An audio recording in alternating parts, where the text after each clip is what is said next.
Hello my friends, welcome to comics my life channel. और आज हम आपके सामने पेश करने जा रहे हैं एक शानदार कॉमिक्स कलयुग, जो एक मल्टी स्टार महाविशेषांक है नागराज सुपर कमांडो ध्रुव और शक्ति का। तो आप हमारे चैनल पर अगर फर्स्ट टाइम आए हैं तो चैनल को सब्सक्राइब कर लीजिए ऐसी ऑसम कॉमिक्स के लिए।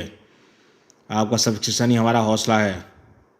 तो चलिए शुरू करते हैं शानदार कॉमिक्स कलयुग। ये देख सकते हैं कवर फर्स्ट, नागराज ध्रुव शक्ति।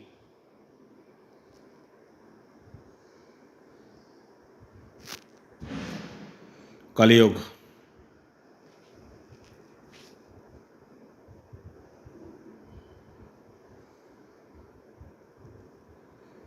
नागराज सुपर कमांडो ध्रुव और शक्ति। कहते हैं कि जब दो की लड़ाई होती है तो फ़ायदा तीसरा उठाता है। कोई यह भी कहता है कि दो बड़ों की लड़ाई में तीसरा छोटा पिसता है, लेकिन यह शायद ही कभी सुना गया हो कि दो बड़ों की लड़ाइयों का निर्णय कोई तीसरा छोटा करे।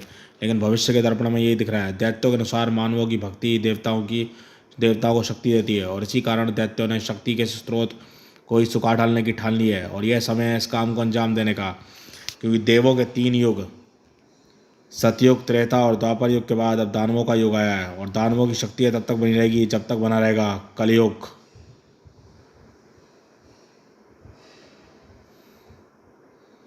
निशाचर अपने काम में असफल हो गया। पृथ्वी पर हमारी जाति का भी एकमात्र राक्षस सिर्फ चंडकाल बचा है। वह भी अपनी गलती के कारण अब बिना शरीर का भटकता फिर रहा है। कलयुग तेजी से बीतता जा रहा है। जिस युग में हमारी शक्तियाँ चरम पर होती हैं, अगर उसी युग में हम देवताओं को हरा ना पाए तो फिर सतयुग में क्या हराएंगे। जी हाँ दोस्तों, ये कलयुग कॉमिक्स जो है निशाचर कॉमिक्स के बाद का पार्ट है। अगर आपने निशाचर कॉमिक्स नहीं पढ़ी है तो हमारे चैनल की प्लेलिस्ट में ध्रुव कॉमिक्स में जाके पढ़ सकते हैं। चंडकाल निशाचर के बारे में जानने के लिए पढ़ें महाकाल एवं निशाचर। फिर हम क्या करें असुराज शंभुक। मानवों को हम नष्ट तो आसानी से कर सकते हैं, पर इससे भीषण देवासुर संग्राम होने की आशंका है। यह युग चाहे कलयुग हो, पर मानवों की भक्ति अभी भी देवों के प्रति है। इस कारण हम उन पर भारी नहीं पड़ सकते। वैसे भी हमको मानवों को नष्ट करने में कोई फ़ायदा नहीं है, क्योंकि हमको तो उनकी भक्ति चाहिए, और उनकी भक्ति हमें तभी मिलेगी जब वे हमारी शक्ति को मानेंगे। यही तो निशाचर कर रहा था, परंतु असफल रहा। अब तो देवता भी सतर्क हो गए होंगे। हमारे ऐसे किसी प्रयास को वे विफल करने की पूरी कोशिश करेंगे। अगर असुरी शक्ति का प्रयोग करना निष्फल है बस, तो देवों की शक्ति का प्रयोग करो। उनकी शक्ति से उनको मात दे दो, क्योंकि अपनी शक्ति की काट खुद उनके पास नहीं होगी। गुरुवर शुक्राचार्य, सदैव की तरह आपका सुझाव मेरी बुद्धि को पार करके शून्य में चला गया। देवों की शक्ति का भला प्रयोग हम कैसे कर सकते हैं। देवों ने अपने वरदानों के रूप में अपनी शक्तियों को ऐसे बांटा है जैसे कुबेर मुद्राएं बांटता फिरता है। बस ऐसे ही किसी प्राणी से देवों की शक्ति छीन लो, फिर मैं उस शक्ति को ऐसा परिकृत कर दूंगा कि देवता स्वयं भी उसको काट नहीं पाएंगे। ओहो, उसके लिए तो हमको उन मानवों को ढूंढना होगा जो देवों द्वारा वर प्राप्त किए हैं, और ऐसे लोगों को ढूंढना ज़्यादा मुश्किल काम नहीं है, क्योंकि कलयुग में ऐसे ज़्यादा मानव नहीं है। परंतु उनका पता लगाकर उनसे शक्ति छीनने का काम बहुत शीघ्रता से करना होगा, क्योंकि हमारे ऐसा करते ही देव हमको रोकने की कोशिश अवश्य करेंगे। तुम बहुत आगे की सोच रहे हो सुराज संभव। पहले ऐसे मानव ढूंढो तो, और उनसे शक्ति छीनने के लिए महापापी असुर योद्धाओं को भेजो। दुनिया में ऐसे मानव सचमुच गिने चुने हैं जिनके अंदर देवों के आशीर्वाद के कारण शक्तियां हैं, और इनमें से एक है नागराज। पिछले कुछ दिनों से अपराधों की वारदातें एकाएक बढ़ गई हैं। अपराधियों की हिम्मत भी एकाएक ऐसा क्या हो गया कि इनका नागराज फोबिया भी खत्म हो गया। क्या हो सकता है इसका कारण। कुछ दिनों पहले तक तो पूरी दुनिया में हिंसा और अपराध की बढ़ने की खबरें आ रही थी। अब दुनिया का तो पता नहीं, पर महानगर में भी ये घटना इतनी है कि मुझे और मेरे जासूस सर्पों को दिन रात व्यस्त रख सकें। नागराज ये नहीं जानता था कि अपराधों की इस बार का कारण निशाचर द्वारा अपने पीछे छोड़ा दिया गया पाप है। तड़ाक कड़ाक। और यह पाप अभी भी पापी मानवों को सत्य को खत्म करने की प्रेरणा दे रहा था। तड़ाक। और नए नए तरीके भी सुझा रहा था। तेरा काम करने का तरीका बड़ा बोरिंग है नागराज। एक जैसा तेरे जासूस सर्प अपराध देखते हैं और तुझे संदेश भेजते हैं कौन, और तू आ टपकता है। तुझे जाल में फंसाने का इससे अच्छा तरीका और क्या हो सकता है। नागमणि, प्रोफेसर नागमणि। पहचान गए अपने बाप को नागराज। पिछली बार हमारी टक्कर उस इच्छाधारी नागन को पकड़ने के चक्कर में हुई थी, और इस बार भी मुझे भागना पड़ा था। इस बार नहीं। इस बार ऐसा कौन सा ब्रह्मास्त्र लेकर आए हो प्रोफेसर नागमणि, जिसको चलाने की तैयारी में तुमको यह घटिया सा जाल बिछाना पड़ा। मैंने कोशिश तो बहुत की नागराज, कभी तुझे मारने की, कभी तुझसे तेरी शक्तियाँ छीनने की, लेकिन हर बार मेरी योजना में कोई ना कोई कमी रह जाती थी। पर इस बार न जाने किस शैतानी ताकत ने मेरी खोपड़ी में वह योजना भर दी जिस पर काम करने के बाद मुझे विश्वास हो गया कि हमारी इस बार की मुलाकात आखिरी होगी। ले संभाल नागराज। शू फट फट फट फट फट फट फट फटाक फटाक कटाक। ओहो, नागमणि और उसके आदमी चारों तरफ से मुझ पर वार कर रहे हैं, पर इनकी गनों से गोलियां नहीं, कुछ और निकल रहा है। यह जरूर नागमणि द्वारा तैयार किया गया कोई नया जहर होगा। इसे मैं अपने शरीर पर परीक्षण करने की इजाज़त नहीं दे सकता। इनको रोकना होगा। थमम आहा तड़ाक। पहले दो गुंडों को तो नागराज ने वार करने से रोक लिया, लेकिन नागराज अपने शरीर पर पड़ने वाले वारों को बचाने का आदी नहीं था। कुछ नुकीले हथियारों ने उसे अपना निशाना बना ही लिया। आहा, यह तो किसी किस्म का इंजेक्शन है, जानवरों को काबू करने वाला, टेमिलाइजिंग डॉट्स की तरह। ठप्प। तू भी तो एक जानवर ही है नागराज, एक इच्छाधारी सांप। नहीं नागमणि, मैं इच्छाधारी नाग मानव नहीं बल्कि इच्छाधारी मानव नाग हूँ। पर तूने मुझ पर चलाया क्या है इंजेक्शनों में? तड़ाक। हाँ हाँ, अब तक तो मैं तुझे हराने के लिए नए नए किस्म के जहर बनाने में अपना समय वेस्ट कर रहा था नागराज, लेकिन इस बार मुझे एक नया आइडिया मिला। इस बार मैंने जहर नहीं, जहर की काट बनाई है, तेरे जहर की काट। एक सुपर एंटी वेनम। और अब ये एंटी वैनम तेरे शरीर में प्रवेश करके तेरे जहर को पानी बना रहा है। अब जल्दी तेरा जहर भी खत्म हो जाएगा, और जहर में पलने वाले तेरे सूक्ष्म नाग भी। फिर खत्म होगी तेरी शक्तियाँ, और फिर खत्म होगा तू। शायद नागमणि सत्य कह रहा है। मेरी विश्वंकार ने बाकी बचे दो गुंडों को तो बेहोश तो कर दिया, लेकिन इस बार ना तो इससे पहले की जैसा प्रेशर था और ना ही तीव्रता। क्या सचमुच मेरा जहर पानी बन रहा है? नागराज को कुछ ही पलों में जवाब मिल गया। मुझे अपनी रगों में बहते सांप मरते महसूस हो रहे हैं, साथ ही साथ मुझे कमजोरी भी लग रही है। इसका एक ही अर्थ हो सकता है कि मेरा जहर सचमुच पानी बनना है, और मेरा कितना जहर पानी बनेगा यह एंटी वैनम की मात्रा पर निर्भर करेगा जो मेरे शरीर के अंदर है। खैर, मात्रा चाहे जितनी भी हो, फिलहाल तो मेरे सूक्ष्म सर्प नष्ट होने के कारण मुझे इतनी कमजोरी लग रही है कि मैं खड़ा तक नहीं हो पा रहा हूँ। गिर गया नागराज। मैं इसी वक्त का इंतजार कर रहा था। अब मैं इस तलवार से तेरी गर्दन काटूंगा तो कुछ नहीं कर पाएगा। साएं। मैं फिलहाल शक्तिहीन ही सही, पर मुझे मारना भी इतना आसान नहीं है। मेरे सर्पों को जिंदा रहने के लिए सिर्फ मेरे जहर की जरूरत तभी पड़ती है जब वे सूक्ष्म रूप में रहते हैं, इसलिए मैं उनको सूक्ष्म रूप में रहने नहीं दूंगा। तब वे ना मरेंगे और ना ही मुझे तुझे मुझ पर वार करने देंगे। पर ऐसा करने से मैं कमज़ोरी से मैं लगभग बेहोश हो जाऊंगा। कमज़ोर होते ही नागराज की यह बचने की आखिरी कोशिश थी, और कुछ ही पलों में यह कोशिश कारगर सिद्ध होती रही। अच्छी चाल है नागराज, पर इस दीवार को तोड़ने के लिए मुझे ज़्यादा वक्त नहीं लगेगा। मेरा एंटी स्नेक स्प्रे तेरे सांपों को इधर उधर भागने पर मजबूर कर देगा। फिस।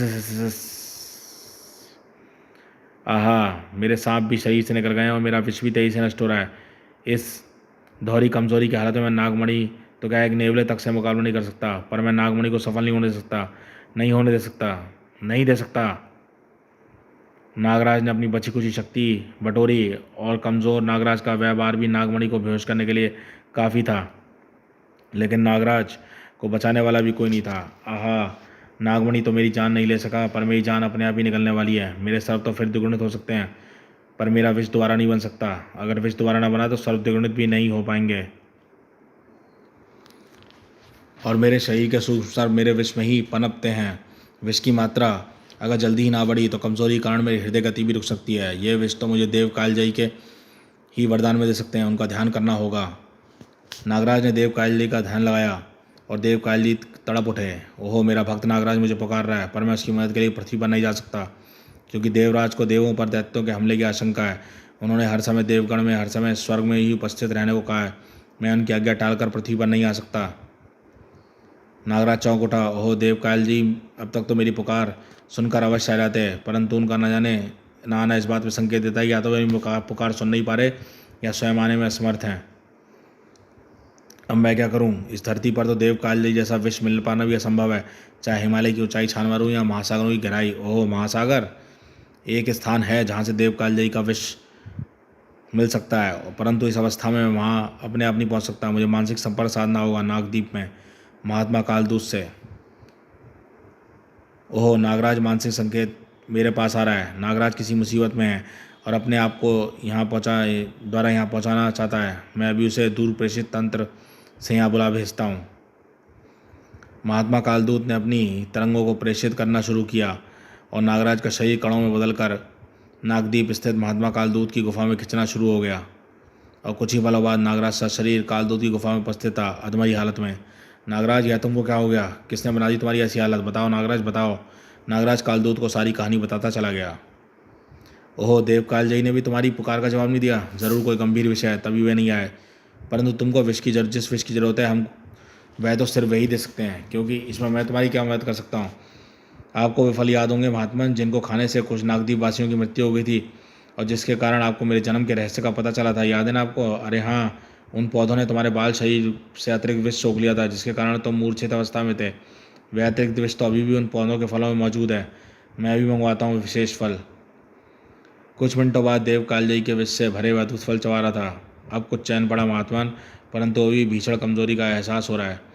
यह विष तुम्हारे शरीर के रक्त में विष का स्तर बढ़ाएगा, पर कुछ समय भी तो लेगा नागराज, और वह स्तर बनने के बाद तुम्हारे सूक्ष्म दुगुनित होने शुरू हो जाएंगे और उनकी संख्या संतोषजनक होने के बाद तुम पूरी शक्ति महसूस कर पाओगे। तब तक तुम आराम करो, तब तक हम तुम्हारी इस नई समस्या पर विचार करते हैं कि तुम्हारे विष में प्रतिविष मिलने पर ऐसी स्थिति को उत्पन्न होने से कैसे रोका जा सकता है। परंतु नागराज को आराम करने का समय नहीं मिलने वाला था, क्योंकि कोई नागराज की तलाश में नागद्वीप के पास ही प्रकट हुआ था। देव कालजयी और देवराज इंद्र का अनुमान पूरी तरह सही नहीं था। असुर स्वर्ग पर हमला करने की बजाय पृथ्वी को अपना निशाना बना रहे थे। अगर मेरी आसुरी शक्तियाँ सही काम कर रही हैं तो नागराज नामक यह मानव यहीं इसी द्वीप में मौजूद है।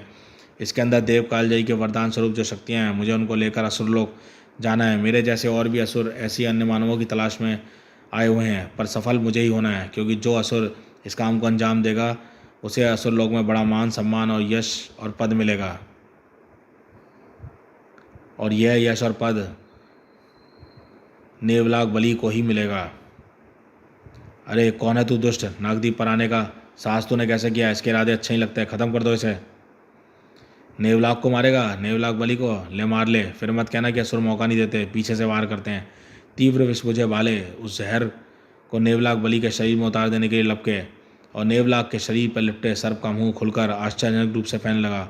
भाले उस खुले मुंह में घुसते चले गए, घप भक्क, और जब मुंह दोबारा खुला तो उसके दो की बजाय कई भाले निकलकर नागदीप के प्रहरियों की तरफ लपके और आश्चर्यचकित नाग मानव के शरीरों को जगह जगह से चीरते चले गए। फट फट फट फट फटा फटाक फटाक फटाक। हाँ हाँ, देखा मेरा सर्पमुख किसी भी वार को अपने मुंह में से बंद कर देता है और फिर उसको कई गुना बढ़ाकर वही वार वापस करता है। अब जो वार करना हो तो करो, परंतु मरने से पहले मुझे नागराज को अवश्य मिलवा देना। तब तक नागराज मेरे सामने नहीं आता, तब तक मेरा विध्वंस जारी रहेगा। तड़ाक, दुम जमीन से टकराई और जमीन कांप उठी। भूकंप की तरंगें पूरी नागद्वीप में फैलने लगी। धड़ धड़ कंपन की इन तरंगों ने महात्मा कालदूत की गुफा को भी हिला डाला। ये कंपन कैसे हैं? क्या भूकंप आ रहा है? नागराज, नागराज। नहीं महात्मा, यह तो कोई दूसरी मुसीबत लगती है। बाहर से कोई अजनबी आवाज़ मुझे पुकार रही है, अभी देखता हूँ। अब कम से कम मुझ में खड़ा होने की ताकत आ गई है, पर यह मुसीबत आई कहाँ से है? नागराज और कालजयी तुरंत गुफा से बाहर निकले। कौन है रे तू दुष्ट? नागराज को क्यों ढूंढ रहा है? पहले बताया कि नागराज कहाँ है? तू तो 3 सिर वाला है, नागराज कोई हो ही नहीं सकता। नागराज तो 1 सिर वाला है, हरी खाल। अरे मैं नेवलाग बलि भी कितना मूर्ख निकला, यही तो है नागराज, देव कालजयी की शक्तियों वाला नागराज। ला अपनी शक्तियाँ मुझे दे दे, दे दे। आहा, वरना मेरा अगला वार तेरे प्राण हल लेगा। प्राण तो तेरे निकलेंगे असुर नेवलाग। मैं तुझे देखते ही पहचान गया था कि तू एक असुर है और असुरों को मारने में कालदूत को महारत हासिल है। कालदूत? ओहो, कुछ याद तो आ रहा है। द्वापर और त्रेता युग में जब हम राक्षस ऋषि मुनियों के यज्ञों का विध्वंस करने आते थे तो तूने कई बार हमारा रास्ता रोककर हमको लौटाया था। पर यह युग ना तो सतयुग है, ना द्वापर, ना ही त्रेता, यह कलयुग है। और कलयुग में हम राक्षसों की शक्ति इतनी अधिक होती है कि तेरे जैसे टुच्चे मुच्चे महात्मा हमारा रास्ता न रोक पाएँ। कर वार कर, पर मेरे सरमुख के अंदर आते ही तेरी शक्तियाँ बढ़नी शुरू हो जाएंगी।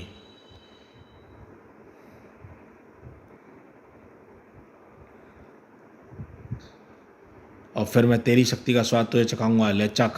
कालदूत का शरीर अपनी ही ऊर्जा को नहीं झेल सका, जो उनके स्वयं के लिए घातक होने के साथ साथ तीव्रता में कई गुना ज़्यादा तेज हो गई थी।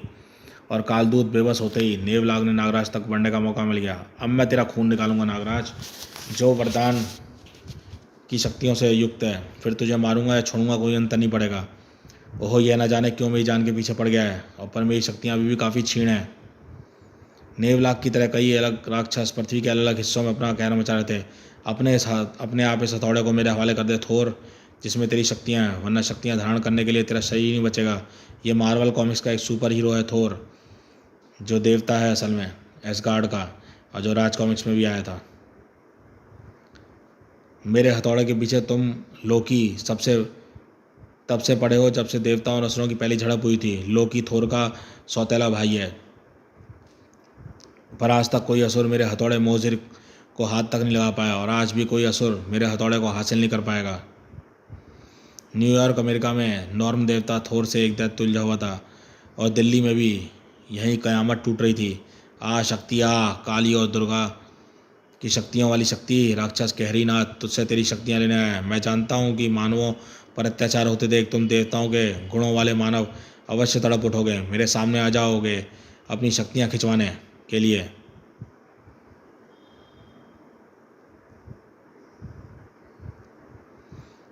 शक्ति तेरे प्राण खींचने आई है कहरीनाथ, पर पहले तुझे हर मानव की हर चीख पर अपनी एक चीख को एक कर देना होगा मुझको। चीखेगा कहरीनाथ, ज़रूर चीखेगा, और कहरीनाथ जब चीखता है तो हर चीज़ कांप उठती है। आ आई आहा, इसकी चीख ने तो मेरे पूरे शरीर के हर अंग को हिला डाला है, और इस चीख के कंपनों की इमारतों के शीशे तक टूट गए हैं और प्लास्टर झड़कर गिर रहे हैं। इसका मुंह बंद करना होगा ताकि इसकी चीख बंद हो जाए। कहरीनाथ के मुंह पिघले लोहे से भर गया, कबाब, पर चीख नहीं रुकी। अब सिर्फ एक फर्क इतना था कि ये चीख एक तेज सीटी के स्थान पर दबी घुड़ाहट में बदल गई थी। गूं, ओहो, अब तो चीख को स्थायी रूप से रोकना पड़ेगा। लोहा फिर से हवा में लपक चला, और कहरीनाथ की गर्दन से धड़ से जुदा हो गई खचाक, और अट्टहास गूंज उठा। हाँ, अच्छा किया, बहुत अच्छा किया। सर रख रख के मेरे कंधे दर्द करने लगे थे। पर अब तू क्या करेगी? मेरी चीख को कैसे रोकेगी? सोच सोच, तब तक मैं 10-12 इमारतें तोड़ लेता हूँ।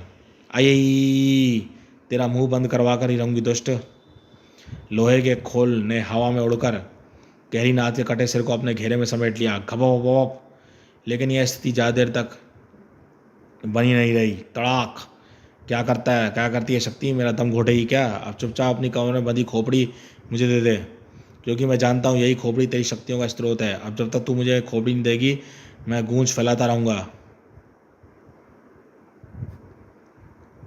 तो फिर अपनी मौत का सामना करने को तैयार हो जा दुष्ट। अब मैं तुझे भस्म करने के लिए अलावा और कोई रास्ता नहीं है। शक्ति का तीसरा प्रलंकारी नेत्र खुल गया, और कहरीनाथ के शरीर में लिपटों में घिरकर मोम की भांति पिघलने लगा। परंतु अगले ही पल शक्ति को चकित हो जाना पड़ा, क्योंकि पिघले शरीर में से फिर एक आकृति जन्म ले रही थी, और ये आकृति कहरीनाथ की थी। हा हा हा हा हा हा हा हा। असंभव, यह नहीं हो सकता। मेरी प्रचंड अग्नि से कोई प्राणी नहीं बच सकता। यह कोई चाल है, माया है राक्षसों की। माया नहीं है, मेरी असली शक्ति है। असुर गुरु शुक्राचार्य ने हम सबको मृत संजीवनी औषधि खिलाकर भेजा है, और इसके असर से हम मर तो सकते हैं, पर फिर जिंदा हो उठते हैं।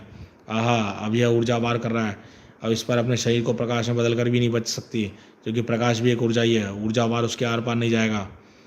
इसी वक्त नागद्वीप में नागराज बेबस नहीं है राक्षस। इसके शरीर के सर्प अवश्य अभी उसके शरीर में नहीं है, पर हम अभी भी उसके शरीर में हैं। अरे, और अब हमको सूक्ष्म रूप में जिंदा रहने के लिए जहर की आवश्यकता नहीं पड़ती।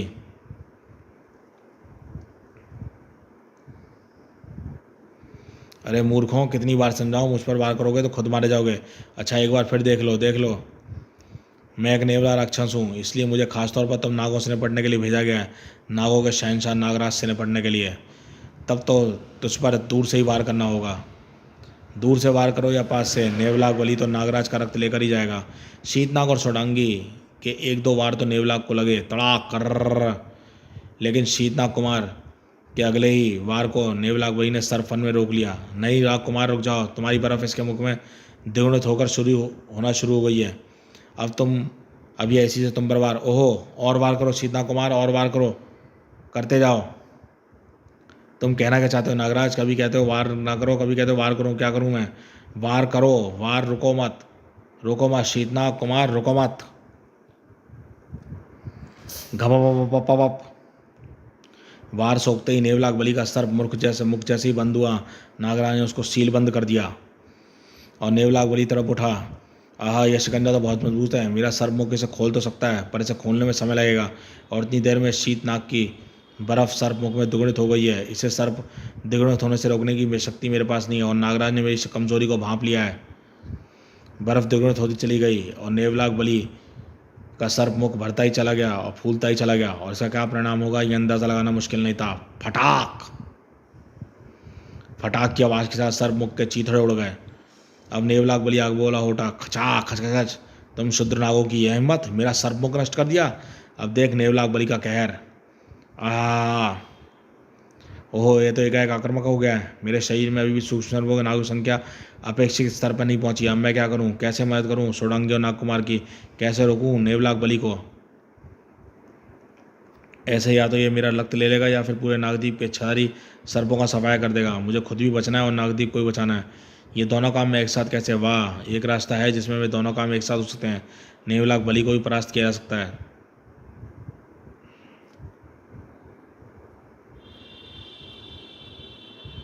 पूरे नागद्वीप में फैल नागराज ने अगली पल नागराज के मस्तिष्क से मानसिक संकेत निकलकर पूरे नागद्वीप में फैलकर हर नागद्वीपवासी के मस्तिष्कों में एक खास संदेश पहुंचाने लगे, और थोड़ी देर में पूरे नागद्वीप के सभी इच्छाधारी नाग नागराज की तरफ बढ़ रहे थे और नागराज के शरीर में प्रवेश कर रहे थे। मेरे शरीर में नाग पनपने में समय लेंगे और मेरा संदेश पाकर नागद्वीप के सर्प मेरे शरीर में प्रवेश करके मुझे शक्ति देंगे। इस प्रकार मुझे भी शक्ति मिल जाएगी और नागद्वीप वासियों को नेवलाग बलि नुकसान भी नहीं पहुंचा पाएगा। अब नागराज नेवलाग बलि के लिए तैयार था। फू, बस नेवलाग, अब तू और विनाश नहीं कर पाएगा, क्योंकि अब तेरा विनाश होगा। अब जब नागद्वीप के सर्प मेरे शरीर में आ बसे हैं तो मुझे शक्ति भी आ गई है और मेरे शरीर में विष का स्तर भी सामान्य हो गया है।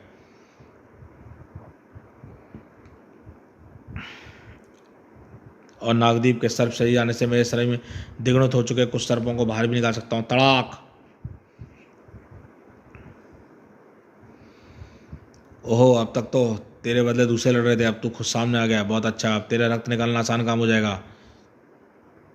नेवलाग के हथियारों हाथों से ढेरों हथियार निकलकर नागराज की तरफ लपके। ये मेरा रक्त क्या निकालेंगे, ये तो खुद मेरे शरीर के आर पार निकल जाएंगे। नागराज को कणों में बदलने वाली इच्छा शक्ति का प्रयोग किया। अरे गायब हो गया, कहाँ गया? खैर, जहाँ भी होगा मेरा श्याम तंत्र उसे ढूंढ निकालेगा।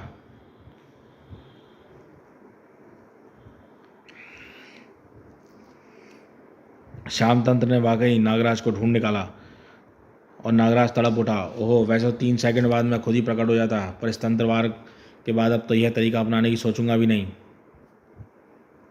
आहा, आ गया चूहा सामने, अब तू बचकर कहाँ जाएगा?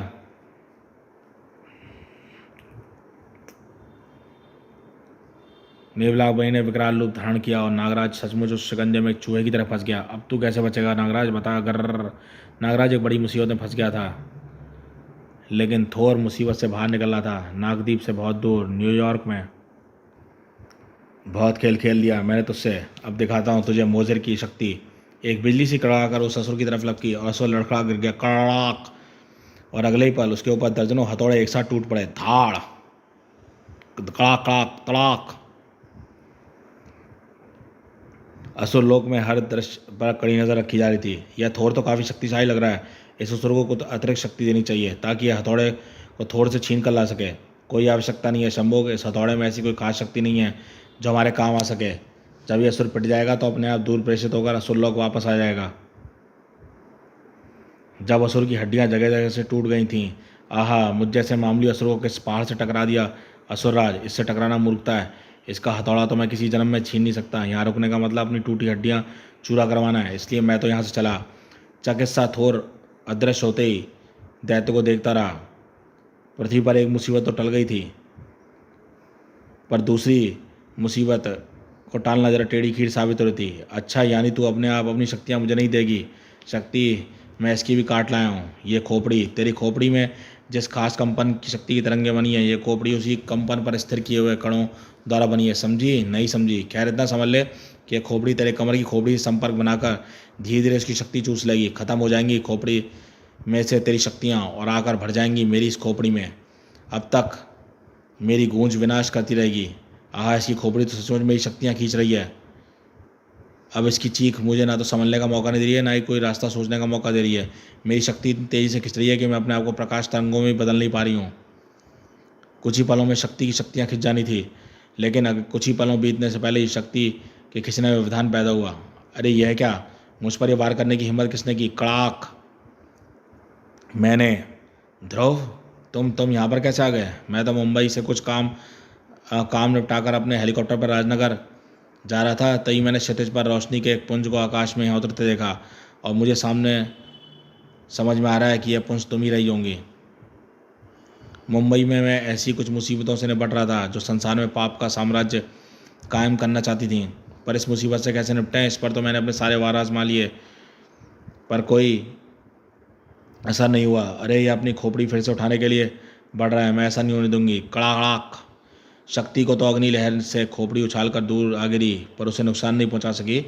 हाँ हाँ, यह खोपड़ी अनश्वर है शक्ति, इसे कोई भी ताकत नष्ट नहीं कर सकती। मैं इसे नष्ट नहीं कर सकती, पर तेरे हाथों में पड़ने से रोक सकती हूँ। अग्नि लहर ने कोलतार की सड़क में एक गड्ढा बनाना शुरू कर दिया, और खोपड़ी उस गड्ढे के अंदर धसी, और फिर गड्ढा फिर कोलतार में भरने लगा। अब तू अपनी खोपड़ी तक कभी नहीं पहुंच पाएगा कैरीनाथ।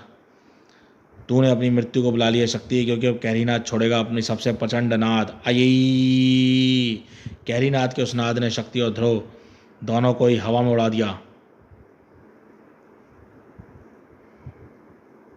आहा, यही तो इसकी सबसे बड़ी ताकत है, और मैं इसे रोक नहीं पा रही हूँ। सुनो शक्ति, इससे पहले कि मैं स्थायी रूप से बहरा हो जाऊं, तुम लोहे को पिघलाकर एक खास आकार दे दो, पतली चादर जैसा। शक्ति के हाथों में प्रचंड ऊष्मा जमीन से लोहे के कणों को खींचती हुई पिघलाकर आपस में जोड़ने लगी, और फिर कण आपस में खास आकार लेने लगे। मैं इसका ध्यान बटाता हूँ शक्ति, जब तक तुम अपना काम करती रहो, पर जल्दी करना, वरना मैं तो तुम्हें शायद मिल जाऊँ, पर मेरी हड्डियाँ नहीं मिलेंगी। मुझ पर भरोसा रखो ध्रुव। मेरी तरफ देख कैरीनाथ, देख। मैं तो तेरी तरफ देख रहा हूँ लड़के, पर तू अपनी मौत की तरफ देख रहा है। तैयार हो जा मरने के लिए। आहा, मेरी आंखें, यह क्या चमका? तेरे हाथ में सूर्य कैसे आ गया? इसे सूर्य नहीं, फ्लैश बम कहते हैं। मैंने तो आंखें बंद कर ली थी, मुझे तो पता ही नहीं है कि यह सूर्य जैसा चमकता है, चांद जैसा। पर तू कुछ पलों के लिए अंधा हो गया। टक। अंधा ही सही, पर गूंगा तो नहीं हुआ हूँ। ले मेरी चीख सुन मेरा नाथ। कैरीनाथ उस लोहे की चादर को नहीं देख पाया जो उसकी बगल में आकर खड़ी हो गई थी, लेकिन ध्रुव भी यह नहीं देख पाया, क्योंकि कैरीनाथ ने उसको उठाकर दूर फेंक दिया। कैरीनाथ चीखता ही रहा। पूरी दिल्ली की इमारतें अब कंपन से कांपने लगी थीं, और लोहे की चादरें अब कैरीनाथ को चारों तरफ से घेर चुकी थीं, और सिर्फ छत बननी बाकी थी। और शक्ति ने इस काम में निर्माण में एक परत व्यर्थ नहीं किया। आइए आ। कैरीनाथ की चीख अभी जारी थी, पर अब उसकी चीखें दीवारों को नहीं, बल्कि लोहे की पतली चादरों बनी दीवारों को कबारी थी। उसकी चीखों द्वारा ध्वनि तरंगों को परावर्तित करके उसी के पास वापस भेज रही थी, और इतना प्रचंड ध्वनि ऊर्जा का इतने छोटे से इलाके में सिमट जाना वह प्रलंबकारी असर पैदा कर रहा था, जिसकी काट कैरीनाथ के पास क्षमता से बाहर की बात थी। आहा, सारा शरीर तो क्या, मेरी दुष्ट आत्मा तक काम गई, जुबान क्या, सांस तक थरथरा रही है। अब मैं कुछ नहीं कर सकता सिवाय यहाँ से दूर प्रेषित होकर असुरा शंबक के कोप का सामना करने के। अगली पल कैरीनाथ अदृश्य हो गया था। यह कहाँ गायब हो गया? हमारे वार से परास्त होकर वापस असुरलोक की यात्रा तय कर रहा है ध्रुव। मुझसे शक्ति छीनने आया था, पर इसके बगैर ही जाना पड़ा इसे। पर ये तुम्हारी शक्तियाँ लेने क्यों आया था? कोई पुरानी दुश्मनी तो नहीं है? हमारी और असुरों की दुश्मनी तो ब्रह्मांड से भी पुरानी है ध्रुव, परंतु कैरीनाथ से मेरी कोई दुश्मनी नहीं थी। मैं खुद नहीं जानती इस घटना का कारण क्या है। कारण था, और बहुत बड़ा कारण था। नागद्वीप में खूनी खेल इसी खतरनाक कारण के लिए खेला जा रहा था। आहा, अगर मेरी क्षय शक्ति गुम ना हुई होती तो आज मैं इस विशाल नेवला का सामना आसानी से कर सकता था, पर यह सोचने से अब क्या फ़ायदा? वह खोई क्षय शक्ति अब वापस तो आने से रही। एक मिनट, मेरे अंदर इस वक्त भीषण क्षय शक्ति है। मेरे शरीर में घुसे हर नागद्वीप के अंदर थोड़ी क्षय शक्ति मौजूद है। अगर वह रही सही शक्ति मुझे दे दें तो मुझे थोड़ी क्षय शक्ति मिलकर एक भीषण क्षय शक्ति बन जाएगी। अभी सभी नागों से मानसिक संपर्क करता हूँ। आहा, तेरे वार, सारे वार मुझे ऐसे लग रहे हैं जैसे चूहा हाथी पर दुम फटकता है। अगर तू अपने आप को हाथी समझता है तो मुझे डायनासोर समान नेवलाग बली नागद्वीप के समस्त इच्छाई सर्पों अपनी इच्छाई शक्ति मेरे शरीर में स्थानांतरित करो। नागराज की सिर्फ सर्प रूप में बदल सकने की इच्छाई शक्ति के साथ ही नागराज के सभी इच्छाई शक्तियों की शक्ति नागराज के शरीर में समाने लगी, और नागराज ने विशाल इच्छाई रूप धारण कर लिया। अब देखते हैं नेवलाग, तू मेरे रक्त निकालता है या मैं तेरी जान निकालता हूँ। धड़ाक।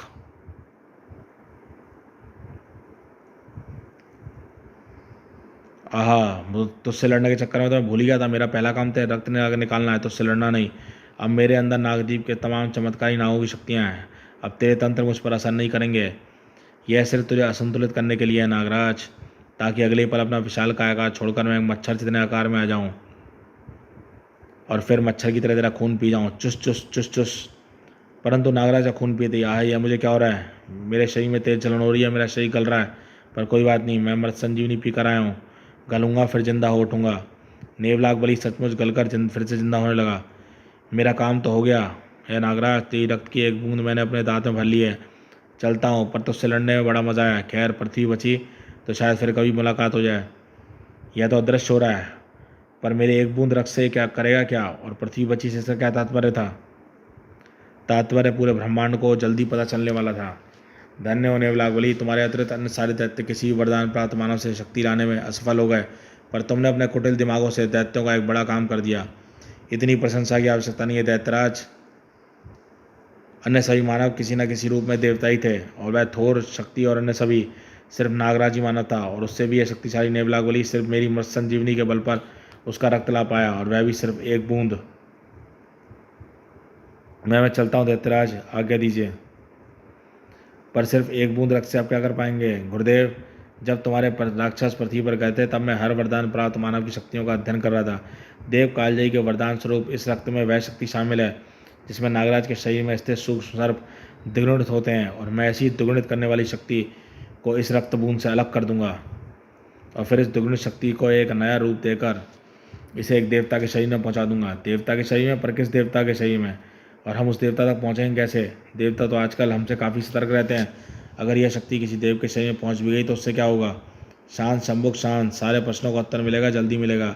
बस ना जान लो कि वह देवता देवराज इंद्र का पुत्र जयंत है, और उसे चुनने का भी एक कारण है। गुप्तचरों के अनुसार जयंत एक गंधर्वी के प्यार में पागल हुआ है, और उसके अपने पिता देवराज इंद्र के डर के कारण उसे छुप छुप कर मिलता है। इसी कारण वह गंधर्वी के साथ होता है, और इधर कोई भी देव रक्षा उसके साथ नहीं होता, और वही वक्त होगा उसके शरीर में देवों की शक्ति को प्रवेश कराने का। वह स्थान जहाँ देवता रहते हैं, जिसे मानव अपनी जुबान में स्वर्ग कहते हैं, वही की एक सुनसान सीमा पर।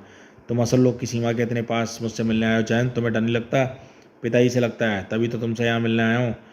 मेरा मतलब देवराज से नहीं बल्कि असुरों से है जयंत। तुमको असुरों का भय नहीं है? अरे जब देवराज इंद्र को यह पता नहीं कि मैं कहाँ हूँ तो असुरों को कैसे पता चलेगा? छोड़ो यह भय, आराम से बैठते हैं।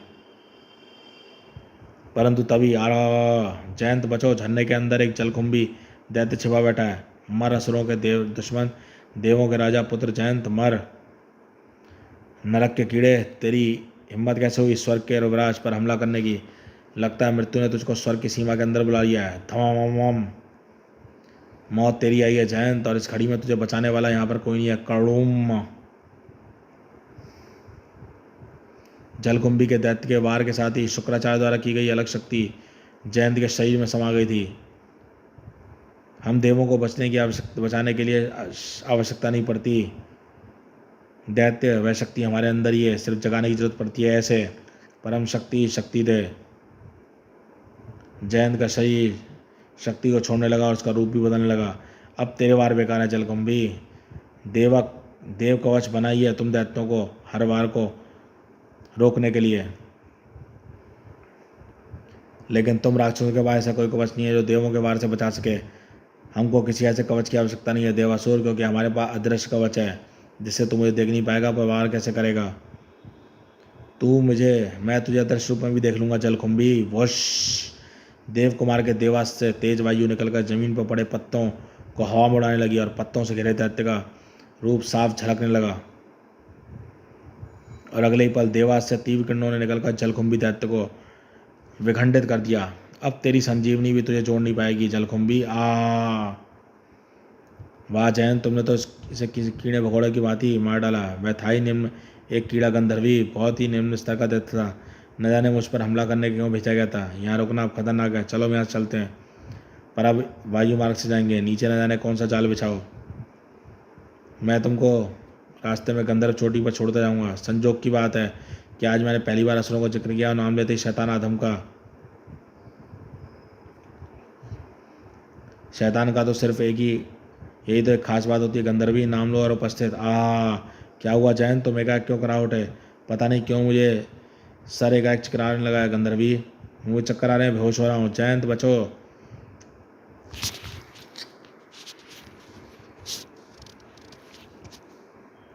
जयंत के कान आवाज़ नहीं सुन पा रहे थे और उसका शरीर जमीन से टकराने के लिए बढ़ रहा था।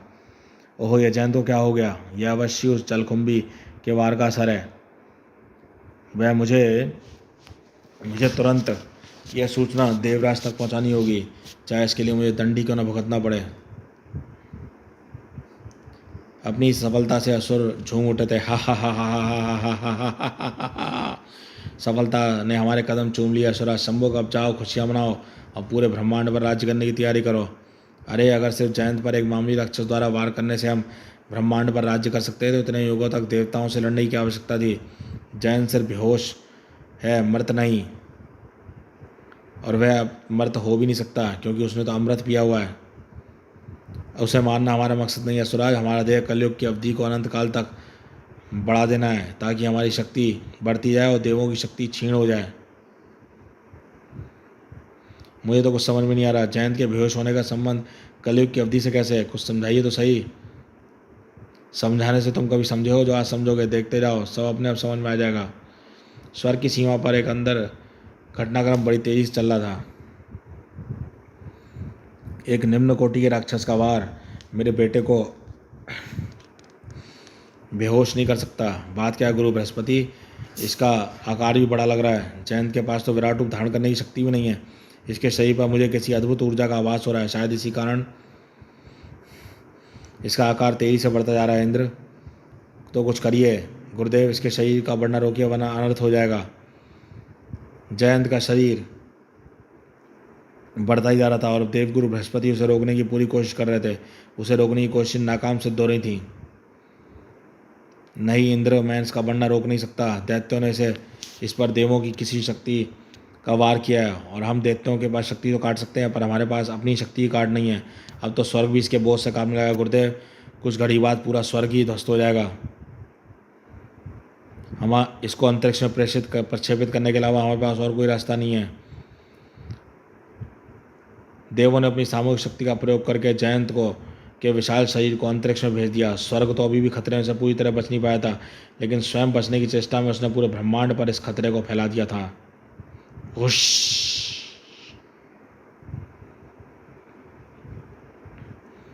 और पूरे ब्रह्मांड पर फैला खतरा हर बीतते क्षण के साथ फैलता जा रहा था।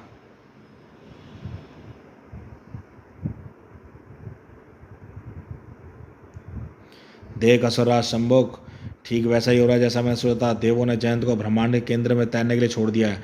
अब इसका आकार बढ़ता जाएगा और उस महाकाय विशाल शरीर का गुरुत्वाकर्षण इतना अधिक हो जाएगा कि ब्रह्मांड के हर पिंड, ग्रह या तारे, यह सबके घूमने की गति कम हो जाएगी, और इस कारण दिन रातों की अवधि बढ़ जाएगी, सालों की अवधि बढ़ जाएगी, शताब्दियों की अवधि बढ़ जाएगी, युगों की अवधि बढ़ जाएगी, और फिर पृथ्वी पर जैसे ग्रहों की घूर्णन गति लगभग शून्य हो जाएगी, और इस युग यानी कलयुग की अवधि अनंत समय के लिए बढ़ जाएगी। हमारे हमेशा के लिए ब्रह्मांड में व्याप्त हो जाएगा कलयुग, और फिर अपनी बड़ी शक्ति से इस ब्रह्मांड पर राज्य करेंगे राक्षस। पर आपने जयंत पर ऐसी कौन सी शक्ति का वार कर दिया जो उसे बढ़ाती जा रही है? तुमको नागराज की विरक्त बुंद तो याद है ना? याद है ना, जिसे नेवलाग बलि लाया था? मैंने उस रक्त में से सर्पों को द्विगुणित करने वाली शक्ति को अलग करके उसे उसके शरीर को कोशिकाओं को द्विगुणित करने वाली शक्ति में परिवर्तित कर दिया। अब यही देवकालजयी की शक्ति जयंत के शरीर की कोशिकाओं को द्विगुणित करके उसे बढ़ाती जा रही है। ओहो, तब तो आपने राक्षस भेजकर जयंत पर हमला करवाने की परेशानी बेकार ही उठवाई। इस शक्ति को तो हम किसी राक्षस के शरीर में भी प्रविष्ट करा सकते थे। ओफ, इसलिए मैं तुझे कोई बात नहीं बताता हूँ शंभुक। तू बात को पकड़कर उसे समझदारी की राह से हटाकर बेवकूफ़ी की राह पर ले आता है। अरे, अगर कोई राक्षस या विराट रूप धारण कर ले जाता तो क्या देवता उसे काट कर नहीं फेंक देते? लेकिन जयंत तो इंद्र का बेटा है, उसे वे कैसे काट सकते हैं? ही नहीं काट सकते। वह तो बढ़ता ही रहेगा, बढ़ता ही रहेगा। मुझे क्षमा प्रदान करें गुरुदेव, मैं सचमुच मूर्ख हूँ, आपकी चाल नहीं समझ सका। राक्षस प्रसन्न थे और देवता चिंतित। यह क्या हो रहा है गुरुदेव? क्या सृष्टि का अंत होने जा रहा है, और वह भी देवों के हाथों? नहीं इंद्र, मैं ऐसा नहीं समझ सकता। सृष्टि समाप्त हुई तो राक्षस भी समाप्त हो जाएंगे, और मुझे नहीं लगता कि राक्षस ऐसा आत्महत्या वाला वार करेंगे। फिर वे क्या चाहते हैं गुरुदेव? मुझे इसका आभास नहीं है इंद्र, परंतु राक्षसों के पास देवों की शक्तियों की काट है, और इस शक्ति की काट भी उनके पास होगी, क्योंकि वह देव कालजयी की शक्ति है। देव कालजयी की शक्ति।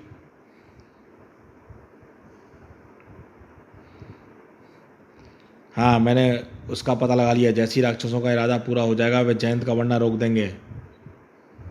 पर राक्षसों का इरादा क्या है ये हमको नहीं पता।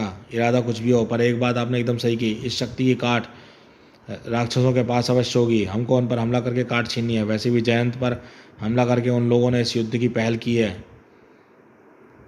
नहीं इंद्र, ध्यान रखो, यह कलयुग है। अभी असुरों से हमारा युद्ध हुआ तो जीतने की संभावना है कम और हारने की ज़्यादा है। वैसे भी युद्ध में बहुत समय लगेगा और इतना समय हमारे पास नहीं है। तो फिर अब हम क्या करें? गुरु बृहस्पति, एक ही रास्ता है, हमको शत्रुपा पुंज लाना होगा इंद्र। शत्रुपा पुंज परंतु वह तो परम शक्ति महामाया के क्षेत्र में है। यह सच है कि पुंज की शक्ति किसी भी अन्य असुरों या दैवी शक्ति को काट सकती है, परंतु महामाया के क्षेत्र में असुरों का जाना भी निषेध है और देवताओं का जाना भी। वहाँ पर तो कभी हमारे साहसी देवी योद्धा गए भी हैं तो वापस नहीं आए। और जिस परम शक्ति महामाया ने ब्रह्मा विष्णु महेश जैसे ईश्वरों को भी शक्तियाँ दी हैं, उनके निश्चित क्षेत्र में हम भला कैसे जा सकते हैं? हम नहीं जा सकते और ना ही असुर। यह तो हमारे ग्रंथों में लिखा है। यह नियम है कि हम दोनों की भलाई के लिए हैं, परंतु एक प्राणी के बारे में कुछ नहीं लिखा गया है। देवों और असुरों के अलावा और ऐसे कौन से प्राणी हैं गुरुदेव? मानव। हाँ इंद्र, मानव। जो काम देव और असुर नहीं कर सकते शायद उसे मानव कर सकें। मानव ने तो पहले भी कई बार देवताओं की मदद की है। त्रेता में दशरथ और केकई ने, द्वापर में अर्जुन ने, कलयुग में भी ऐसा ही एक मौका आ गया। जाओ पृथ्वी पर हमारे देवों से संपर्क करो और ऐसे विलक्षण मानवों की तलाश करो जो परम शक्ति के सामने खड़े हो सकें। मैं अपने एक रूप शक्ति को यह काम सौंपती हूँ गुरुवर, वैसे मानवों को अवश्य ढूंढ निकालेगी। ठीक है काली, पर जल्दी करना, हमारे पास अधिक समय नहीं है। नागदीप में ओहो, अब आकर शरीर में विष का स्तर भी सामान्य हो गया और सूक्ष्म सर्पों की संख्या भी। अब मैं बिल्कुल ठीक महसूस कर रहा हूँ। तुमने बगैर सूक्ष्म सर्पों के अपनी बुद्धि और हमारी मदद के बल पर उन शक्तिशाली राक्षसों को परास्त कर दिया, परंतु अगर वह या कोई और राक्षस फिर तुम पर हमला कर बैठा तो उसके लिए मैंने आप सबकी इच्छा शक्ति का छोटा छोटा अंश अपने पास रख लिया है। वह फिलहाल ऐसे किसी भी दैत्य से निपटने के लिए पर्याप्त है। मैं जानता हूँ कि आप लोगों भी इच्छा शक्ति के बगैर बहुत दिक्कत महसूस करेंगे, पर मैं वादा करता हूँ ऐसी किसी स्थिति के खत्म होने का आसार मिलते ही मैं इच्छाधारी शक्ति वापस कर दूंगा। इच्छाधारी शक्ति के इस छोटे अंश के बगैर हम सर्प रूप में बदल नहीं पाएंगे नागराज, पर तुम्हारी जान की खातिर हम ये कष्ट उठाने को सहज तैयार हैं। मुझे आपसे सहयोग की आशा थी, पर अभी मैं महानगर वापस जाना चाहता हूँ। अरे यह क्या है? नागराज का शरीर एक चमत्कारी शक्ति पुंज में घिर गया और अगले ही पल नागराज उस शक्ति पुंज में घिरा हुआ एक तरफ उड़ता जा रहा था। यह क्या हो रहा है? मैं कहाँ जा रहा हूँ? नागराज को जल्दी ही इस सवाल का जवाब मिल जाना था, लेकिन उससे पहले भी यही सवाल कहीं और उठने वाले थे। शाबाश ध्रुव, तुमने हमारे बुजुर्गों की उस कहावत को सही सिद्ध कर दिया कि मानव अगर चाहे तो देवताओं से भी ऊपर पहुंच सकते हैं। तुमने जिस तरह बिना किसी चमत्कारी शक्ति के होते हुए निशाचर और उसके देव दोनों प्रेतों को हरा दिया, वैसा तो शायद देवता भी ना कर पाते। आज तक तो मैं गर्व से ये कहता आया था कि ध्रुव मेरा बेटा है, पर अब यह छाती चौड़ी कर कह सकता हूँ कि मैं ध्रुव का पिता हूँ। ओह पापा, मैंने आपको सारी घटना इसलिए नहीं बताई थी कि आप मेरी तारीफ़ों के पुल बांधने लगें। अब बताइए, अगर डोगा और लोरी मेरे साथ ना होते तो भला मैं क्या कर पाता? उनका साहस और दृढ़ निश्चय भी तारीफ़ के काबिल है ध्रुव, पर मुझे ये बताओ कि अगर तुम वहाँ ना होते तो वे दोनों भला क्या कर पाते? ओ मेरा सुपर कमांडो ध्रुव भैया वापस आ गया, पर लगता है कि इस बार पिट कर आया। थोड़ा सा मॉरल डाउन है, इसलिए पापा तारीफ़ करके हिम्मत बांध रहे हैं।